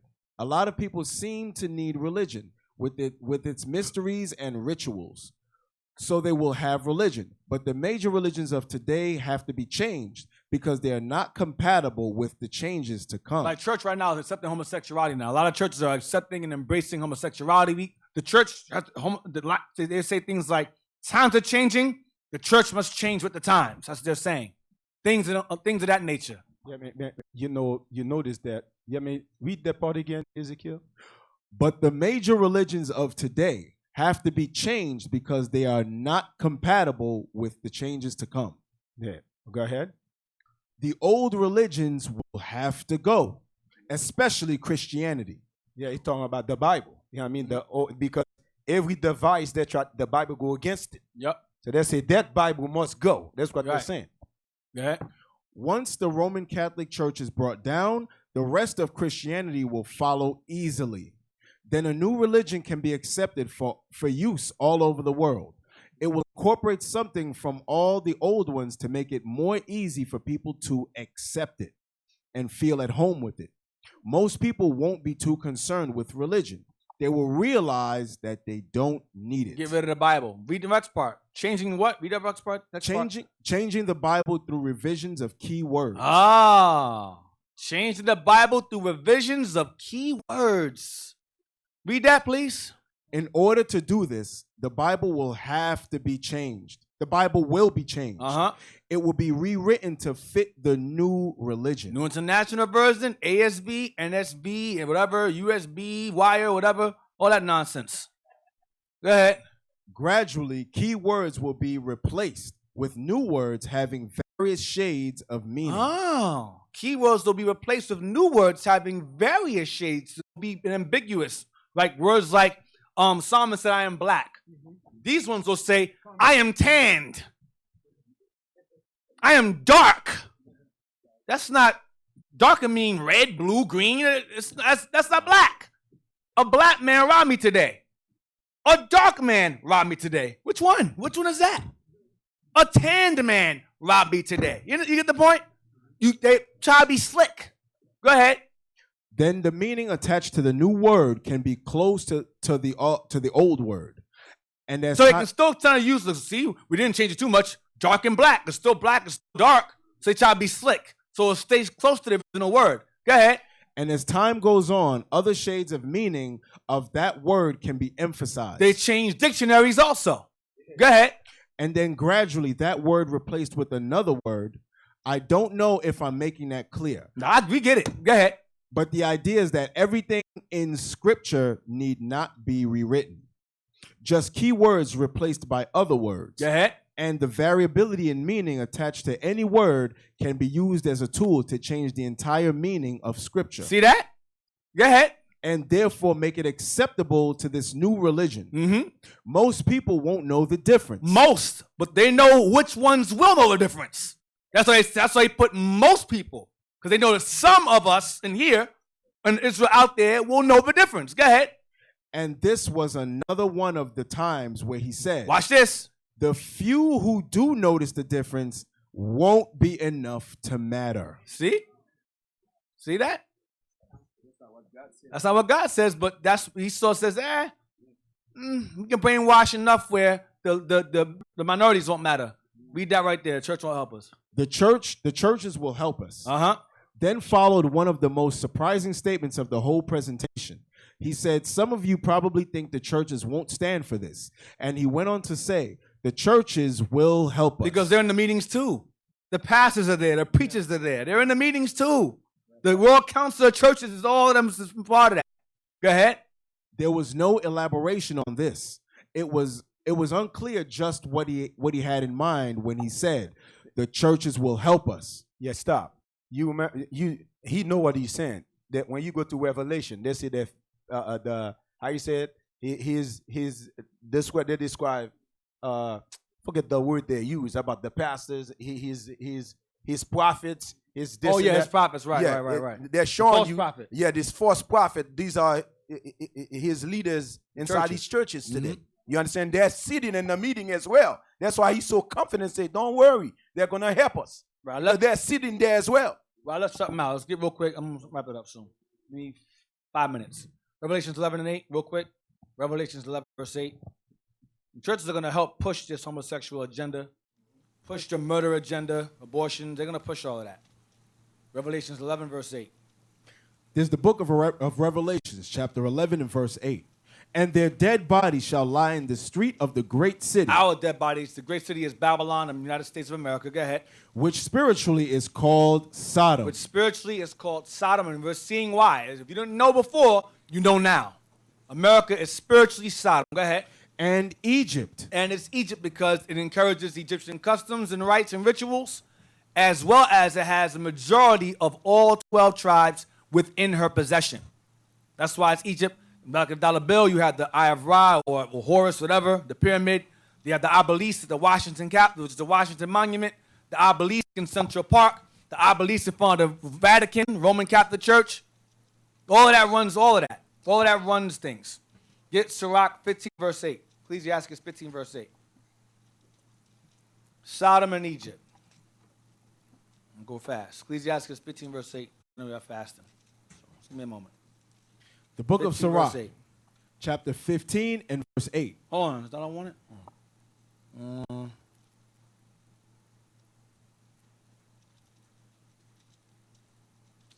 I didn't want that. Yeah, 16:8. Thank you. 16 verse 8. That's the one. Sirach, chapter 16 and verse 8. Thank you. Neither spared he the place where Lot sojourned, but abhorred them for their pride. He pitied not the people of perdition, who were taken away in their sins. Read it again. He pitied not the people of perdition, who were taken away in their sins. No, read verse 8 again. Neither spared he the place where Lot sojourned, Sodom and Gomorrah. Go ahead. but abhorred them for their pride. No, love them. But abhorred them for their pride. For their what? For their pride. Their what? For their pride. That we having now, damn pride parades. The Lord said, I hate them. I hate, not I hate their actions. I hate them, is what God says. Them. Because Christians go, God hates the sin, not the sinner. No, God hates both. Both. It doesn't like either one. All right? Just to back that up, 11. Or was it 15? 15, 5. No, when it says he hates the sinner as well. No, it's in Sirach too. I want the one in Ecclesiastes. That one's better. Because a lot of these, what our people fail to understand, Esau's so smart in what he does that unless you're in the spirit of 12 and Most High 6. God, Yeah. you will never catch him. If you're not in the spirit of God, he's going to catch you. Trust me. Sirach Not 12 and any- 6. There's the book of Sirach, chapter 12 and verse 6. For the Most High hateth sinners. No, sin. For the Most High hateth sinners. Hate sinners. Go ahead. And will repay vengeance unto the ungodly, and keepeth them against the mighty day of their And punishment. he'll kill them. It's the same. Get Wisdom of Solomon 11, verse 7. How America is spiritual Sodom and Egypt. Watch this. Because America, despite the ignorance of our people, America encourages that ignorance in terms of the abortions and the murdering, whether it be the gangs. Because even though we know that those things are in us, Esau creates situations to further irritate or aggravate or agitate that mindset we already have. The murder, the stealing, like he'll make it hard to get a job. You have a felony, you can't get a job, so what are you forced to do? Steal. He'll make our women dress a certain way where a man gets out of prison, he sees her with her thighs out. Okay, that incites what? Rape? Or especially like, for example, give an example.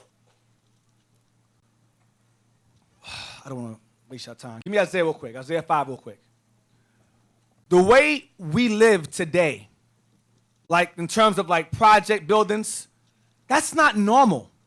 Living on top of each other like that, that's not how we're supposed to live.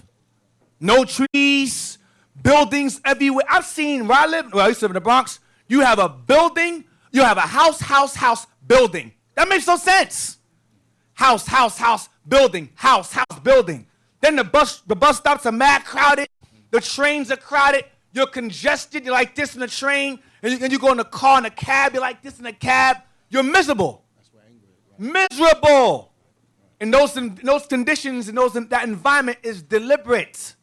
It's deliberate to further incite anger and wrath and rage in the people, especially our people. Because white folks they go to Pennsylvania. They go to ends of Jersey where there's trees and grass. Streets are clean. Buses are empty. You know, in New York, there's a thing called the Q line, the train. 96th Street and 2nd Ave, 86th Street. It took them 100 years to build that. All because they want to ride with niggas on the 6th line. They walk down a whole block to the Q line, and it's all white folks going on the train. Just they got their own line to themselves. So keep themselves from being packed into a train with Jake on the 6th line. If some of y'all took the train today, you know what I'm talking about. Isaiah 5 and 8. I think that's the one. Read that real quick. Isaiah I'll chapter be 5. real fast. Let me make sure I got it. 5 and 8, yes. The book of Isaiah, chapter 5 and verse 8. Woe unto them that join house to house, that lay field to field, till there be no place that there may be placed alone in the midst They of the force earth. us to move into little small areas, and they take up everything.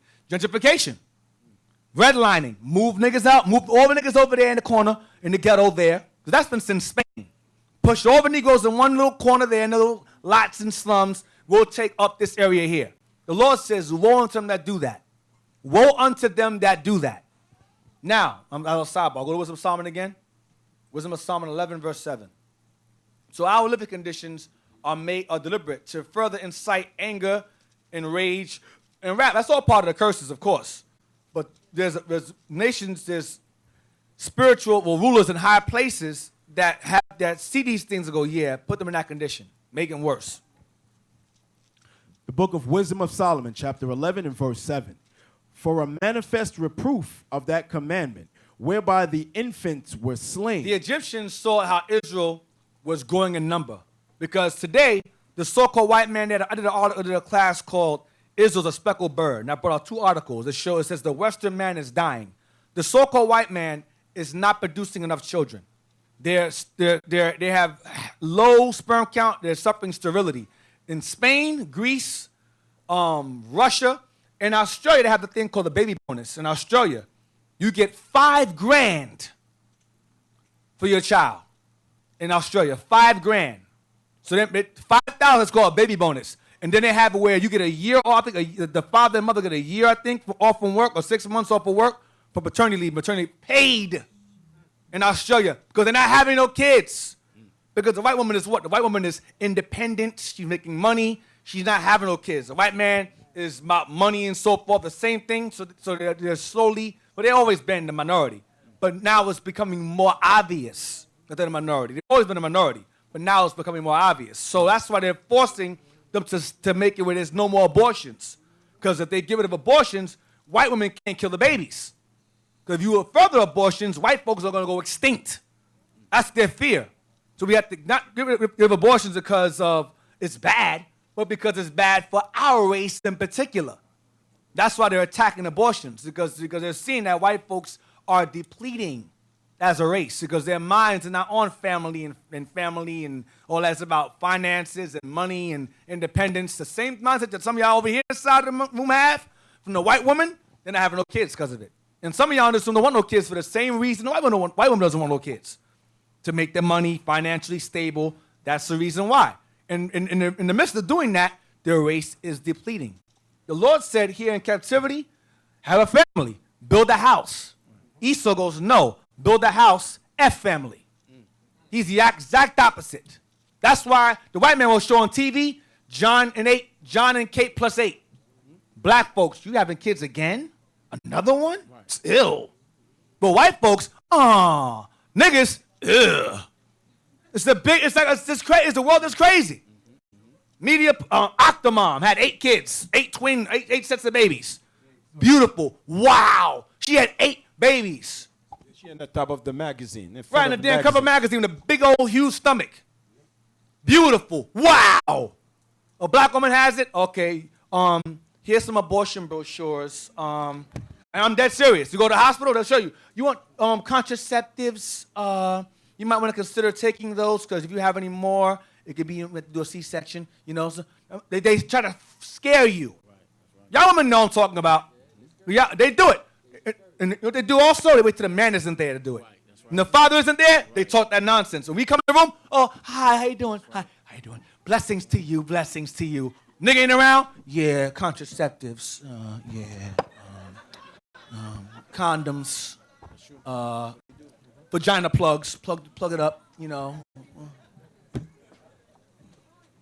So again, read it again. Wisdom of Solomon again, 11, verse 7. Wisdom of Solomon, chapter 11, verse 7. For a manifest reproof of that commandment, whereby the infants were slain. The what? Whereby the infants were slain. The Egyptians saw us as a threat, and they started to kill the males. Kill the males. Even though it was recently exposed years ago how the CDC was targeting baby males, black males with autism. And the sisters that worked there were trying to hide it. That worked there. trying to burn the papers away, trying to hide them. But you had a whistleblower. Go ahead. For manifest reproof of that commandment, whereby the infants were slain. No, read verse 6. I'm sorry, verse 6. Verse 6. For instead of a fountain of a perpetual running river troubled with foul blood. The Lord turned the rivers, the Egyptians, into blood based upon what? Read the next verse. For a manifest reproof of that commandment, whereby the infants were Because they slain. threw our babies in the river to worship the god, the alligator god, it's Sobek, I believe it is, Sobek. So the Lord had the river turn to blood based upon them killing our babies. Go ahead. And they're doing it again today here in America. Whether they're indirectly influencing us to do it ourselves. Go ahead. Thou gavest unto them abundance of water by a means which they hoped not for. Go ahead. Declaring that thirst, then how thou hadst punished their adversaries. For when they were tried, albeit but in mercy chastised, they knew how the ungodly were judged in wrath and tormented. Right. Thirsting in another manner than the just. For these thou didst admonish and try as a father, but the other as a severe king. The Egyptians. Go ahead. Thou didst condemn and punish. What was done to us. Go ahead. Whether they were absent or present, they were vexed alike. Right. Go ahead. For a double grief came upon them, and a groaning for the remembrance of things past. So the Lord forced the Egyptians to relive the evil they did to us in the present. The things they did to us in the past, the Lord said, I remember that. You killed the babies. Because that was years before. That was years later. Because remember, Moses was 80 years old when he got sent back to Israel to deliver them. So when Moses was a baby, they tried to have the males killed. That was 8. So the Lord remembered 80 years ago when they killed all the Israelite males. He said, I remember that. I'm going to hold you accountable for that. See, niggas forget. Esau make you forget, but God don't forget nothing. 80 years ago, God said, I remember that. 80 years ago, you threw my babies in that river. And tried to do to Moses too. I remember that. Okay, I'm going to turn your rivers into blood. Drink that now. Blood. Good, right? That's what the Lord do. The Lord don't play with you. Go ahead. Verse 13. For when they heard by their own punishments, the other to be benefited. Us, go ahead. They had some feeling of the Lord. You realize we had a God. Go ahead. For whom they rejected with scorn, when he was long before thrown out at the casting forth of the infants. I mean, he was spared. Go ahead. Him in the end, when they saw what came to pass, they admired. Moses. The one that was spared, Moses, they admired him for what he did. Now, go to Wisdom of Solomon 14 and 16. I got 2 more and that's it. Wisdom of Solomon 14, 16. The book of Wisdom of Solomon, chapter 14, verse 16. Thus, in process of time, an ungodly custom, Like homosexuality, go ahead. grown strong, It's grown strong now, go ahead. was kept as a law. It's the law now. It's the Lord free to do it. Go ahead. And graven images were worshipped by the commandments of kings. Idolatry. Go to Isaiah 10 and 1. So this stuff is growing strong. Growing strong. The book of Isaiah, chapter 10, and verse 1. Woe unto them that decree unrighteous decrees, and that right grievousness which they have prescribed. So this is woe unto them that decree unrighteous decrees, that establish unrighteous laws. Homosexual laws, that's unrighteous decrees. Unrighteous decrees. Abortion laws, unrighteous decrees. Unrighteous. The Lord says woe unto them. Yes, Psalm 94, verse 20. I'm ended on that.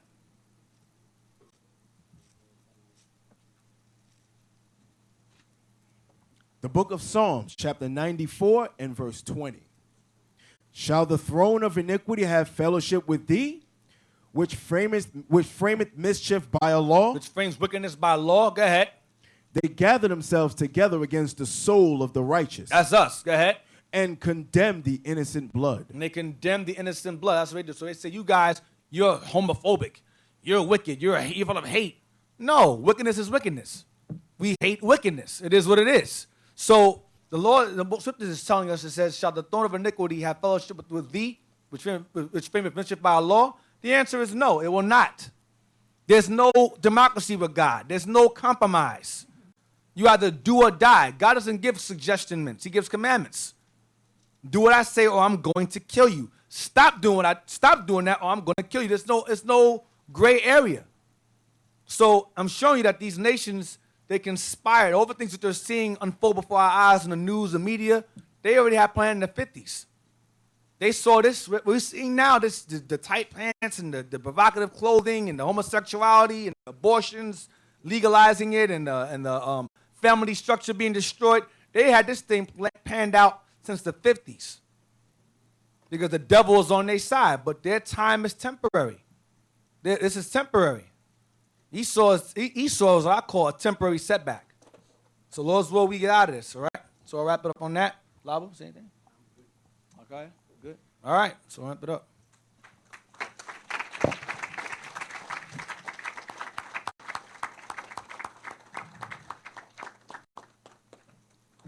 Hey, let me say one thing, right? No, I'm thinking, it just hit my head. It just came to my mind. No, you was bringing out early on about how the craftiness they do when it comes to abortions and sisters throwing out, they're killing their babies and so forth. Now, let me tell you all something. And you had mentioned usually they do that when the man is not around. When the man is not around, they come to the sister and they try to put fear in the sister's head. Now, let me tell you what happened to me with my last kid, my son. Now, my wife was pregnant. She was pregnant, and she went to the hospital, right? And the doctors and them, they told her that the baby got a high percentage of something. I forgot what the hell they said. But they got her in a room, and they tell her, listen, there's a 80% chance that your son could be born deformed or blind or deaf. So so you got to get a test done to see if anything is wrong with the baby. So my wife came home to me all crying and stuff. Like, oh, the baby might be deformed. The doctor said this and the doctor said that, So I'm sitting there. I'm like, damn, I know I'm getting scared. I'm like, oh, smack. I don't want no deformed baby and stuff like that. All them stuff running through my mind. I'm like, yo. But it was, what I realized, it was Satan trying me, man. Was the most I try my faith. You know what I mean? Or to see, because let me tell you something, brothers. When women come to you with that weak nature, if you as a man fall into it and listen to it and run with it, then you're not a man. You can't, because you and your wife come to you with certain things, Esau get up in her head. What are you supposed to do? You're supposed to protect her mind. You understand? Be like, man, don't listen to the damn devil, man. You know what I mean? We trust in the Most High. So that's how we're supposed to roll. But I had a little short space of weakness for a little minute. Then I had to catch myself. You understand? I had to be like, listen, to hell with what Esau say. I said, what they trying, I said, they want you to do a test, right? I said, if they do the test, if something wrong with the baby, can they do anything to help the baby? She said, no. So I said, why they want to do that test? And the test is them pushing a needle up inside the baby. Into the fluid. Into the fluid. Yeah. And the test is a chance that the test could damage the baby. Yeah. And they tell you all of that. So I'm like, this is a trap, yo. I said, hell no, you ain't doing no tests. I said, whatever is to happen is to happen. I said, if the baby come out deformed, it's of the Lord, man. But I ain't going, they trying to put fear on you for you to have an abortion because they know it's a male-born child inside here. You understand? So I had to strengthen her mind and tell her to hell with what they think, man. You know what I mean? Even though I still had that thought sitting in the back of my head, I want. But I can't. You can't show no weakness around the sisters, because you trying to keep them strong because the baby's in her. So I'm like, yo, to hell with Esau, man. Yeah. We got to trust in the Most High, But I still had a little, as I said, the Lord make things happen to try you to see if you're going to trust in him, man.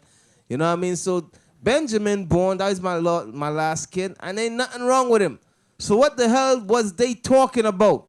It was a trap, was a scheme. They were trying for me. They was trying for my wife to have an abortion. talking about the baby might be deformed and the baby might be born blind. I like, how the hell they know this? Because You know, some they say the baby had a high level of some and is I like, yo, what the hell they talking about? Where this new stuff come from, and they want to inject a needle inside her to test to see if the baby is thing. Because they say if they test and the baby got certain thing, they say they got to kill the baby. That's what they're trying to say. I said, what can you do? Only thing you could do is abortion. That's what they're telling you. Yeah. You know what I mean? So these is the crafty counsel. These is the deal wisely that they are doing to us, man. You know, this is what they do to you sisters. So when you all go, that's why you sisters better make sure your mind is right, man. That's right. When you go to the hospital or you pregnant and so forth, don't let these nurses and these doctors put fear in your spirit for you to go to do abortion or anything like that, man. Right. And You also, know? don't allow them to force you to take the vaccinations all at one time. Right. They try to make you take they try to put a whole bunch of 20, 30, 40 vaccinations in one needle and go, yeah, baby gonna be fine. No, it's not. Right. That's what titties are for, excuse me. That's what breast is for. Breast milk is what it does. That's what it's for. Right. Some of y'all want to preserve the titty. No, but if you suck them, they're gonna drop. Yeah, they're gonna drop. They're gonna it is what it is. That's what they're for. Let that drop. Let that I thing drop. I don't want my titties to drop. I ain't want no baby sucking my. Yo, come on. But again, listen, I'm not gonna sit there and say as a law. That's y'all. The Bible says that's supposed to use it for. As the Bible says, milk for baby. As the scriptures say. But if y'all feel no, I don't want to do that, I'm gonna give a formula. That's on you. I'm just letting you know. My first oldest, I think they got vaccinations, but we did 2 at a time. When we did do it, after that, I was like, no more. That's it, and they fine. That kids is fine. I'm just letting y'all know. As me as an example, the first 2 we did out of ignorance. You didn't know. Then we said this. You should. It has this. It has that. It has all that inside of it. Now we good 2 at a time. Then we see, you know one thing? No more of that at all. Let's try 1. None at all. Let's see if he gets sick and dies from no vaccinations. His son's fine. Side running around. He crazy as hell. He should have got a vaccination. He nuts. He here somewhere. Which one? That Slinky? Nah, Sire, the oldest boy. Okay. Yeah, man, but you see, man, all these things that, man, people don't understand. If we apply what Scripture said, we're going to be all right. But automatically we go outside the Scripture, like Deacon Eythan just said, when he's saying that that's on you to do it, that means you already go outside the Scripture. The Scripture said breast milk. Then you say, you know what? I'm going to do this. So when things happen to you now, don't come back to the Lord. Lord, what happened to my baby? What happened to my... No, you didn't go according to what he said. You went on your own doing your own thing. It's the same thing. Yo, I want to pick up on what you were saying about the, in the hospital stuff. It's the same thing they do to the courtroom, brothers. You understand? In the courtrooms, they will tell the judge that, the upper man will tell the judge that every 5 black kids, you have to give us 1. We have to lock 1 in jail. There's the same thing in the hospital. Any 5 people who get in any chick that come in, we got to give them 1. Either to abortion, because that's what these experiments you see that was about to do to your wife. You think that was a experiment that was doing. But you know what I mean? They want to find something out. But for your wife to say, hell no, they feel like, now they're going to try that another sister, they're dumb. You understand? That's all experiment. You understand? They do to us all people. You understand? But at the moment they make it sound so good, they go that fearful sister who's supposed to stand strong, or that's it. It's like, I used to have one slogan with my ex. I say, yo, listen, if whatever God said, that's what we're going to do, okay? And keep it moving. I don't care what you think. I don't care what you're about to do. But whatever God said, that's what we're going to do here. Even though with that breast milk, you know what I mean? I say, yo, if the Bible said 2 years, 3 years, that's what we're going to do. And keep it moving. You understand? Because when you automatically you go against God's words, anything going to happen to you. That's what I want y'all to pay attention to. We have to stay in the spirit guide of God. Then we're going to be okay. Our kids going to be all right. But you out here giving the white man power to give you 10 what you call that thing? Vaccination. 10 different diseases. In one. 10 different diseases they put in this house. And they all come, you know what the vaccinations come from? Animals. Yeah. Monkey. Those are diseases, come man. from a kind of vaccinations come from different animals. Next thing you know, your kids know your kid. What's with my kids? What's with my kid? Hey. One brother said his kids used to talk, man. One brother, I ain't gonna mention his name. He said his kids used to talk automatically, man. Yeah, he found out these kids start acting crazy. He said, yo, what the hell going on? Now the kids bugged out, man. No. But the brother said a couple of years, the kids was normal, man. That's why when I have my kids, these kids, then she usually told me that, oh, they want this verse. And I said, listen, sis, this is what we're going to do. If they're going to give him 4 at one time, say, hell no. We're going to do 2. We're going to do 1 in each leg, then that's it. You understand? Keep it moving. Man, but if we're not men strong, these sisters will destroy our kids, man, straight up. You understand? They will give it to the white man. Same way they give it in front of the TV to watch cartoon and just go do their own thing. They'll do that everywhere. Our sisters bugged out their mind, man. They're conditioned to be bugged out. But guess what about our sister? They care about the white man children. You understand? They care about, because I remember, my ex used to work with a white family. The white family said, listen, when my kids get out of school, I want them to just watch our TV. You would think she would have used the same tactic with her kids? Hell no! They're in front of the TV, do whatever they want. But to show you, we hate our kids. We despise God's commandment, but we will exalt the white children. You understand? We've been conditioned to do that, brothers, sisters. No, let me show you all some. Now, when my firstborn was born, they gave him all type of injections, man. Yep. They had him in the hospital for like 3 months. You know, so in all of that they did to him, you know, well, they tried to diagnose him with mild form of autism, mild autism.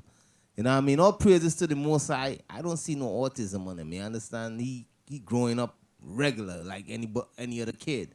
You know what I mean? But it took him like till like he was like 7 years old to talk, to speak and so forth, because of all of the injections and all the crap they did to him. They did surgery, heart surgery on that dude when he was a couple days old and all of that. You know what I mean? So all of that they did to him. You know, when you all know my son Ezekiel, the oldest, he born in the wrong here. You know, the only thing he in the shell a little, but ain't nothing wrong with him. He could read. You know what I mean? He could read the scriptures. You know, his mind is right. You know, and it's all praises to the Most High. The Most High protected him. But I'm just showing you all how evil this system is, man. You know, right now they are making it a law where if you don't vaccinate your kids, they cannot go to school. They're making it serious like that now. You know, and the vaccination that they give is prone. You know that scripture that said that they seek to destroy the poor secretly? The poor is you, brothers and sisters. You understand? The vaccination that they are bringing, that they got, what do you think they do with the abortion babies? They use them for stem cell research, and they take the DNA and and the placenta, they use that to come up with formulas and ways to kill our people out through the vaccination. You know, because how is it they are able to create a vaccination that just target young black kids and give them autism? How are they able to do that? They have to experiment. The reason why it got bought out is because white boys started getting it. Right, and right. It's just, okay, now that's affecting our people. Yep. Now we're going to expose it. Exactly. So, you sisters, you all listen.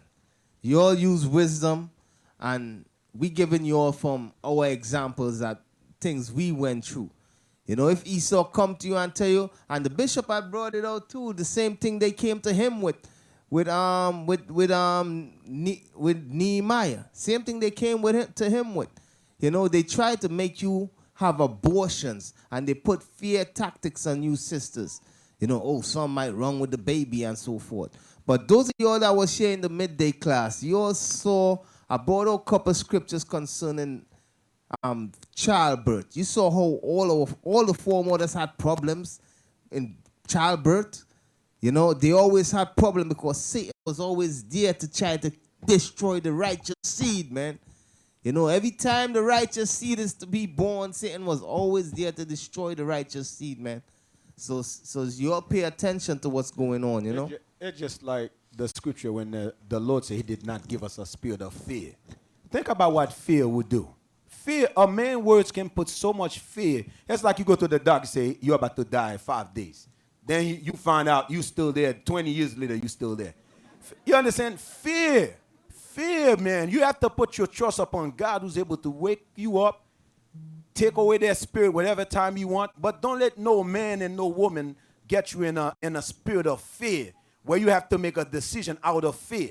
The decision you're going to make out of the fear is not going to be the right decision. I tell you straight up. You understand? I see brothers and sisters talking about the most stupid thing. You're like, yo, but why would you think like that? Oh, nah, man, you know, I think that's what's going to be better for. Listen, brother, put your trust upon God. God, the one who gave you that you. You heard that scripture I thought. God said, those are my children. Those are my children you murdered. Those are my children you did this to. Those are my children. But there you go, the human phone, the human mindset has not get it yet. Those not your children. Those are God-born children. So leave it in the hands of God to make decision for you. You understand? Don't make some stupid decision out here. Then your kids come out having half head sideways or arm, half an arm. Then you say, "Yo, what happened, sister?" Oh, they told me to give to get a shot. Then that's what happened. Listen, tell these people. Let me see what you're talking about. Let me read about it. You understand? Don't just say yes to something you don't know nothing about because that dumb green eyes, that dumb blue eyes devil tell you that that's what's gonna be good for you. Okay, announcement. You there? I was told by. No, you're lucky, man. I got this migraine, man. I was gonna go all out. I was told by a deacon to announce. No, sorry. No, I got it. Hey, listen, brothers and sisters, listen, y'all can go to Oklahoma Feast of Tabernacle because right now we're trying to get the elect in Atlanta. Then if you not, there's nothing wrong with that. You still the minority, like Deacon Eythan just said, minority, you go over there. Okay? But Deacon Eythan, man, much big up to you, man. I'm trying to send people towards you out of the brotherly love. Okay? Deacon Abiel. What did I say? You see? Yeah, no, I'm glad you said that, Deacon Eythan. Sometimes I put seed out here. I just want to see where your heart was at, brother. You right, you saying that, because I was going to get on you too. Listen, Abiel, you by yourself, man. You understand? This year you're going to be by yourself. Then you're going to be happy by yourself, okay? And be glad that you by yourself. Because you're going to have people over here, by the way, that was not making it to Atlanta because Atlanta doors already closed. You understand? It's only VIP.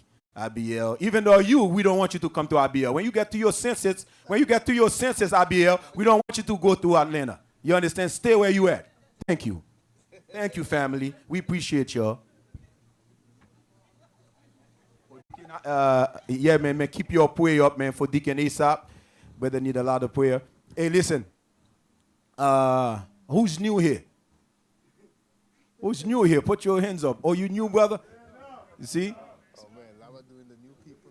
Yeah, they're new people. You see, now it's something that is hard. Deacon Eythan has done. I'm going to try it. I never can be good at it. But, brother, what's bring you home today? Shalom, family. Happy Sabbath. Most in Christ. Happy Sabbath. My name is Brother Amaziah from Minneapolis, North Dakota camp. Oh, you're already with us, man. I ask people who's new, man. Come on, what's wrong with you? My first time here, though. That's your first time here, man. We're happy to have you, brother, man. How's that camp over there doing? Oh, very good. Diligent. Trying to get a building. Brother's working hard. So. Oh, praises, man. All right, brother. Yeah, well, welcome. You're already home. I would not say welcome home. Thank you. Any brothers, any sisters that's here with us? What tribe you from, man? You know that's Benji, man. Benji. Oh. Judah Benji. See, I thought you that's a little Benji somewhere, man. Yeah, because I was born in West Africa, Liberia. You see that? So. Oh, you from the Lost Tribe. Sorry. Okay, Lost Tribe. This Judah. That's Judah, all right. Okay. Sister. Right. This is one of the two. Benji or Judah. Yeah, go ahead. Shalom, family. My name is Amara. My name is Amara. Yeah, don't get nervous, Amara. sister. Yeah, we all at home here. Amara. What's going on, sis? Good. From Minneapolis, camp. Oh, from my okay. Oh, man, that's my Lord. Oh, that's your Lord. You see, See, that's what I'm talking about, man. Family come to see family. All right, what tribe you from, sis? Judah. Huh? Judah. Judah. Judah in the house. Yeah, we happy to have you, sis. Happy to have you. Huh? Or we don't have any new people. Or there was all people who was family. I'm glad. Because I had a lot of statement to make, but I got a migraine, but I'm going easy out tonight. And but for the brothers and sisters, man, you're in the right place, learning the right doctrine, you understand? Then to build yourself up. We just hope and pray for you. This class that we have and really change your mindset, how to think. Don't get stupid and do something stupid, then call us later. Before you get stupid, you call somebody. You understand? That's why they said, out of 1,000 brothers, what we must have? One counsel. Sisters, the same thing. So we don't make mistake after mistake, mistake after mistake. Yeah, man, do we have any, what is it, Deacon? What is it? What's next? Any online announcement? Huh? All right. Now after, let's break the bread and drink the wine. Then we make the announcement online. You see, Captain Jan kind of scared. He said after the bread. So we're going to break the bread. All right, hey.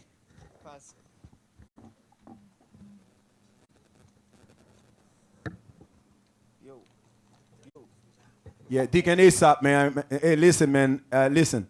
Put me on the thing. Yeah, I'm going to eat yours, okay? But that's all right, brother. I'm going to pray for you that make sure you have more than this one here. All right? Stay in the spirit, brother, as usual. You know we love you, brother. Or also, Deacon Yawasap, stay in the spirit, my brother. Deacon Abiel, you stay in the spirit definitely, okay?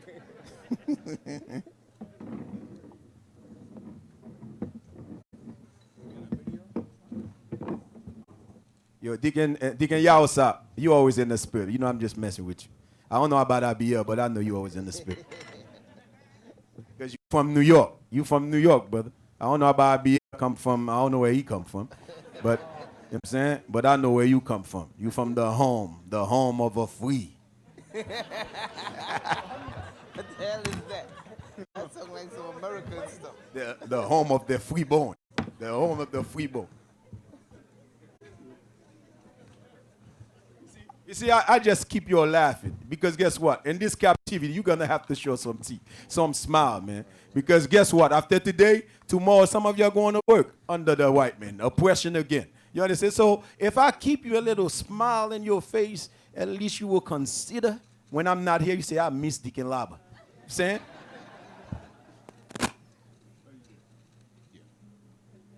This is the book of 1 Corinthians, chapter. Everybody got bread and wine?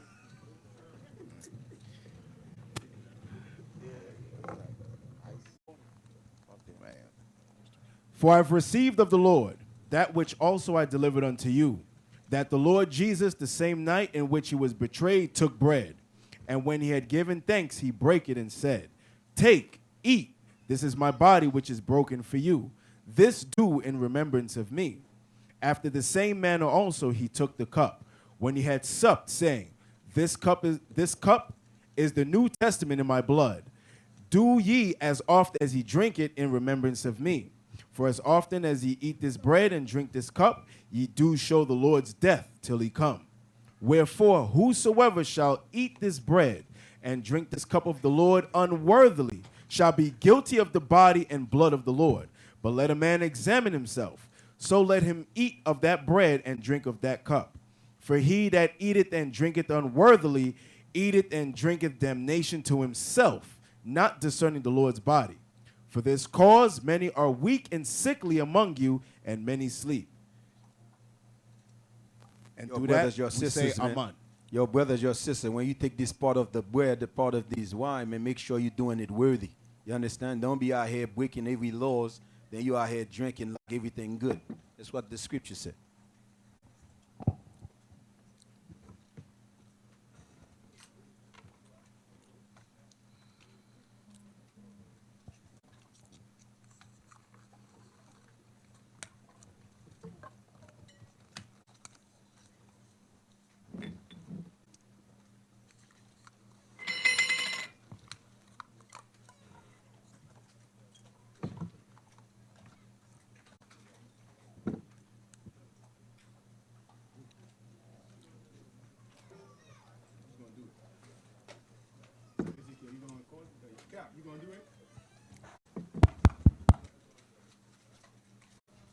in Israel. Honor, glory, redemption. Honor, glory, redemption. Honor, glory, redemption. Honor, glory, redemption. Now, finally, my brethren, be strong in the Lord.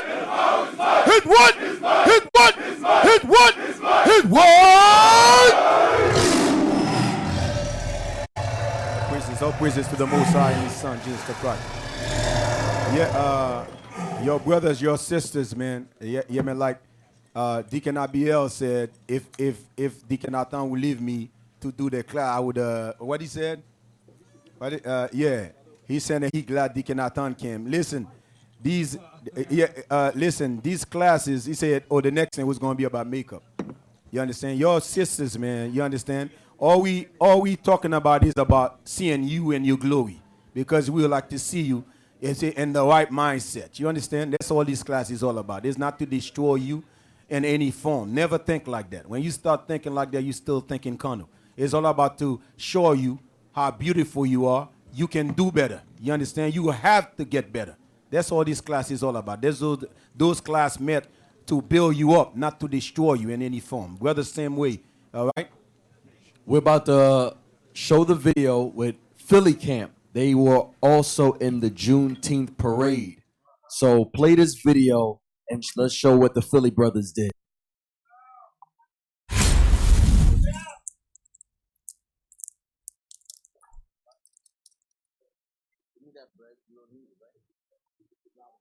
Shalom Israel, Most High Christ bless. Down here out here in Philadelphia, Pennsylvania, out here the Juneteenth March 2019. Marching in solidarity, uniformity, and our people an example. As Paul said in Corinthians 2 and 4, demonstration of the spirit and power. We're out here being a pure influence, as Wisdom of Solomon says to our people, to show that there's a better way out here in these streets. And as you know, out here in Philadelphia, there's been declared a state of emergency regarding all the crimes and murders going on these past few weeks that have been transpired. So out there showing our people that there's a better way, that there's unity, order, and structure outside of the gang life, outside of the street life. All right, so out here to be an example. We pray that our people receive it. With that,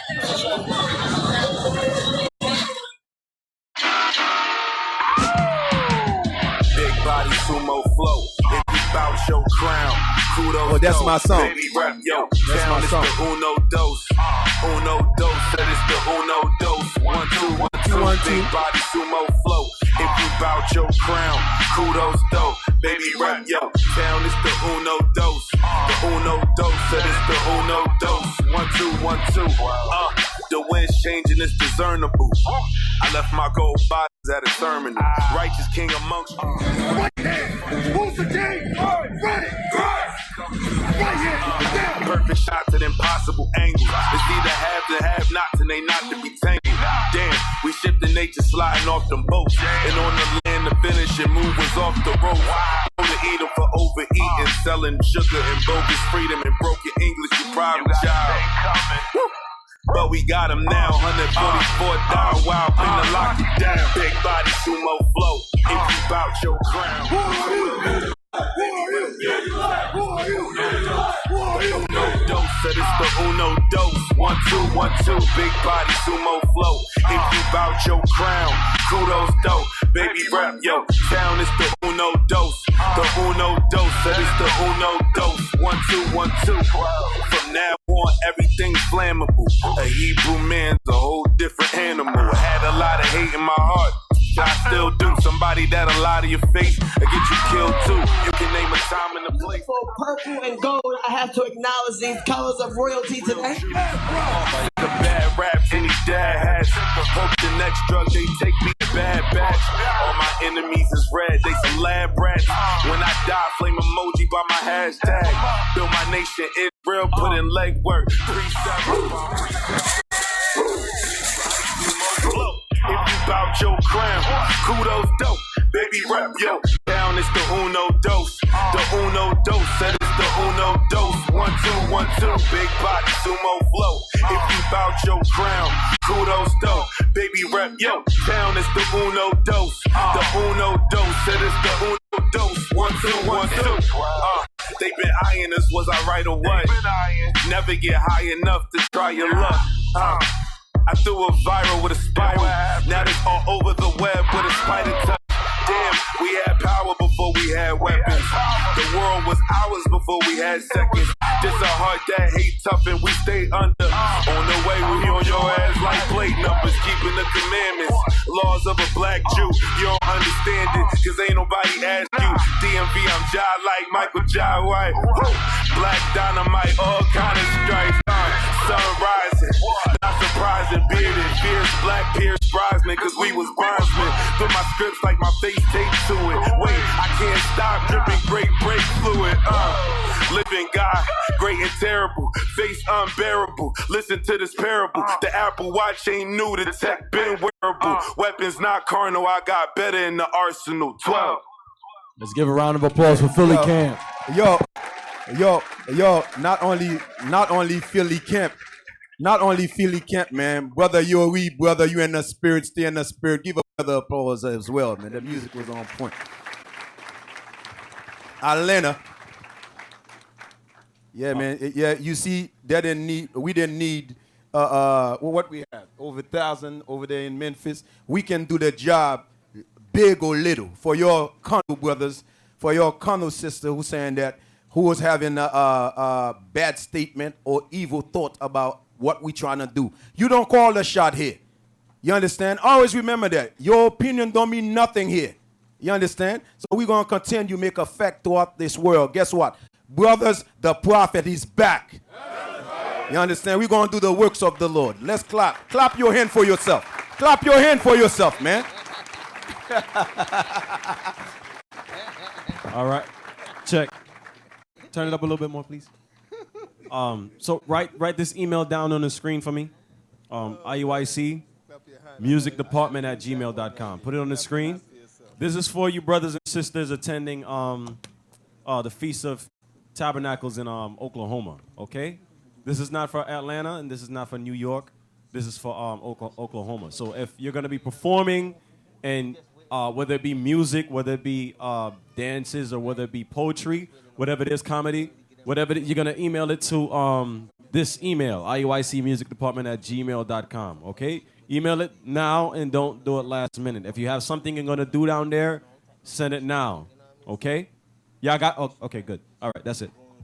Don't forget, men's conference is mandatory for all men with rank, and brothers with no rank may attend if they are enrolled in Men of Valor. And those of you that have to fall back just to keep your school open. So just giving y'all the reminder for men's conference.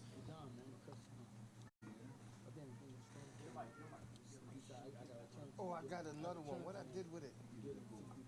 What you did for? Shalom, Israel.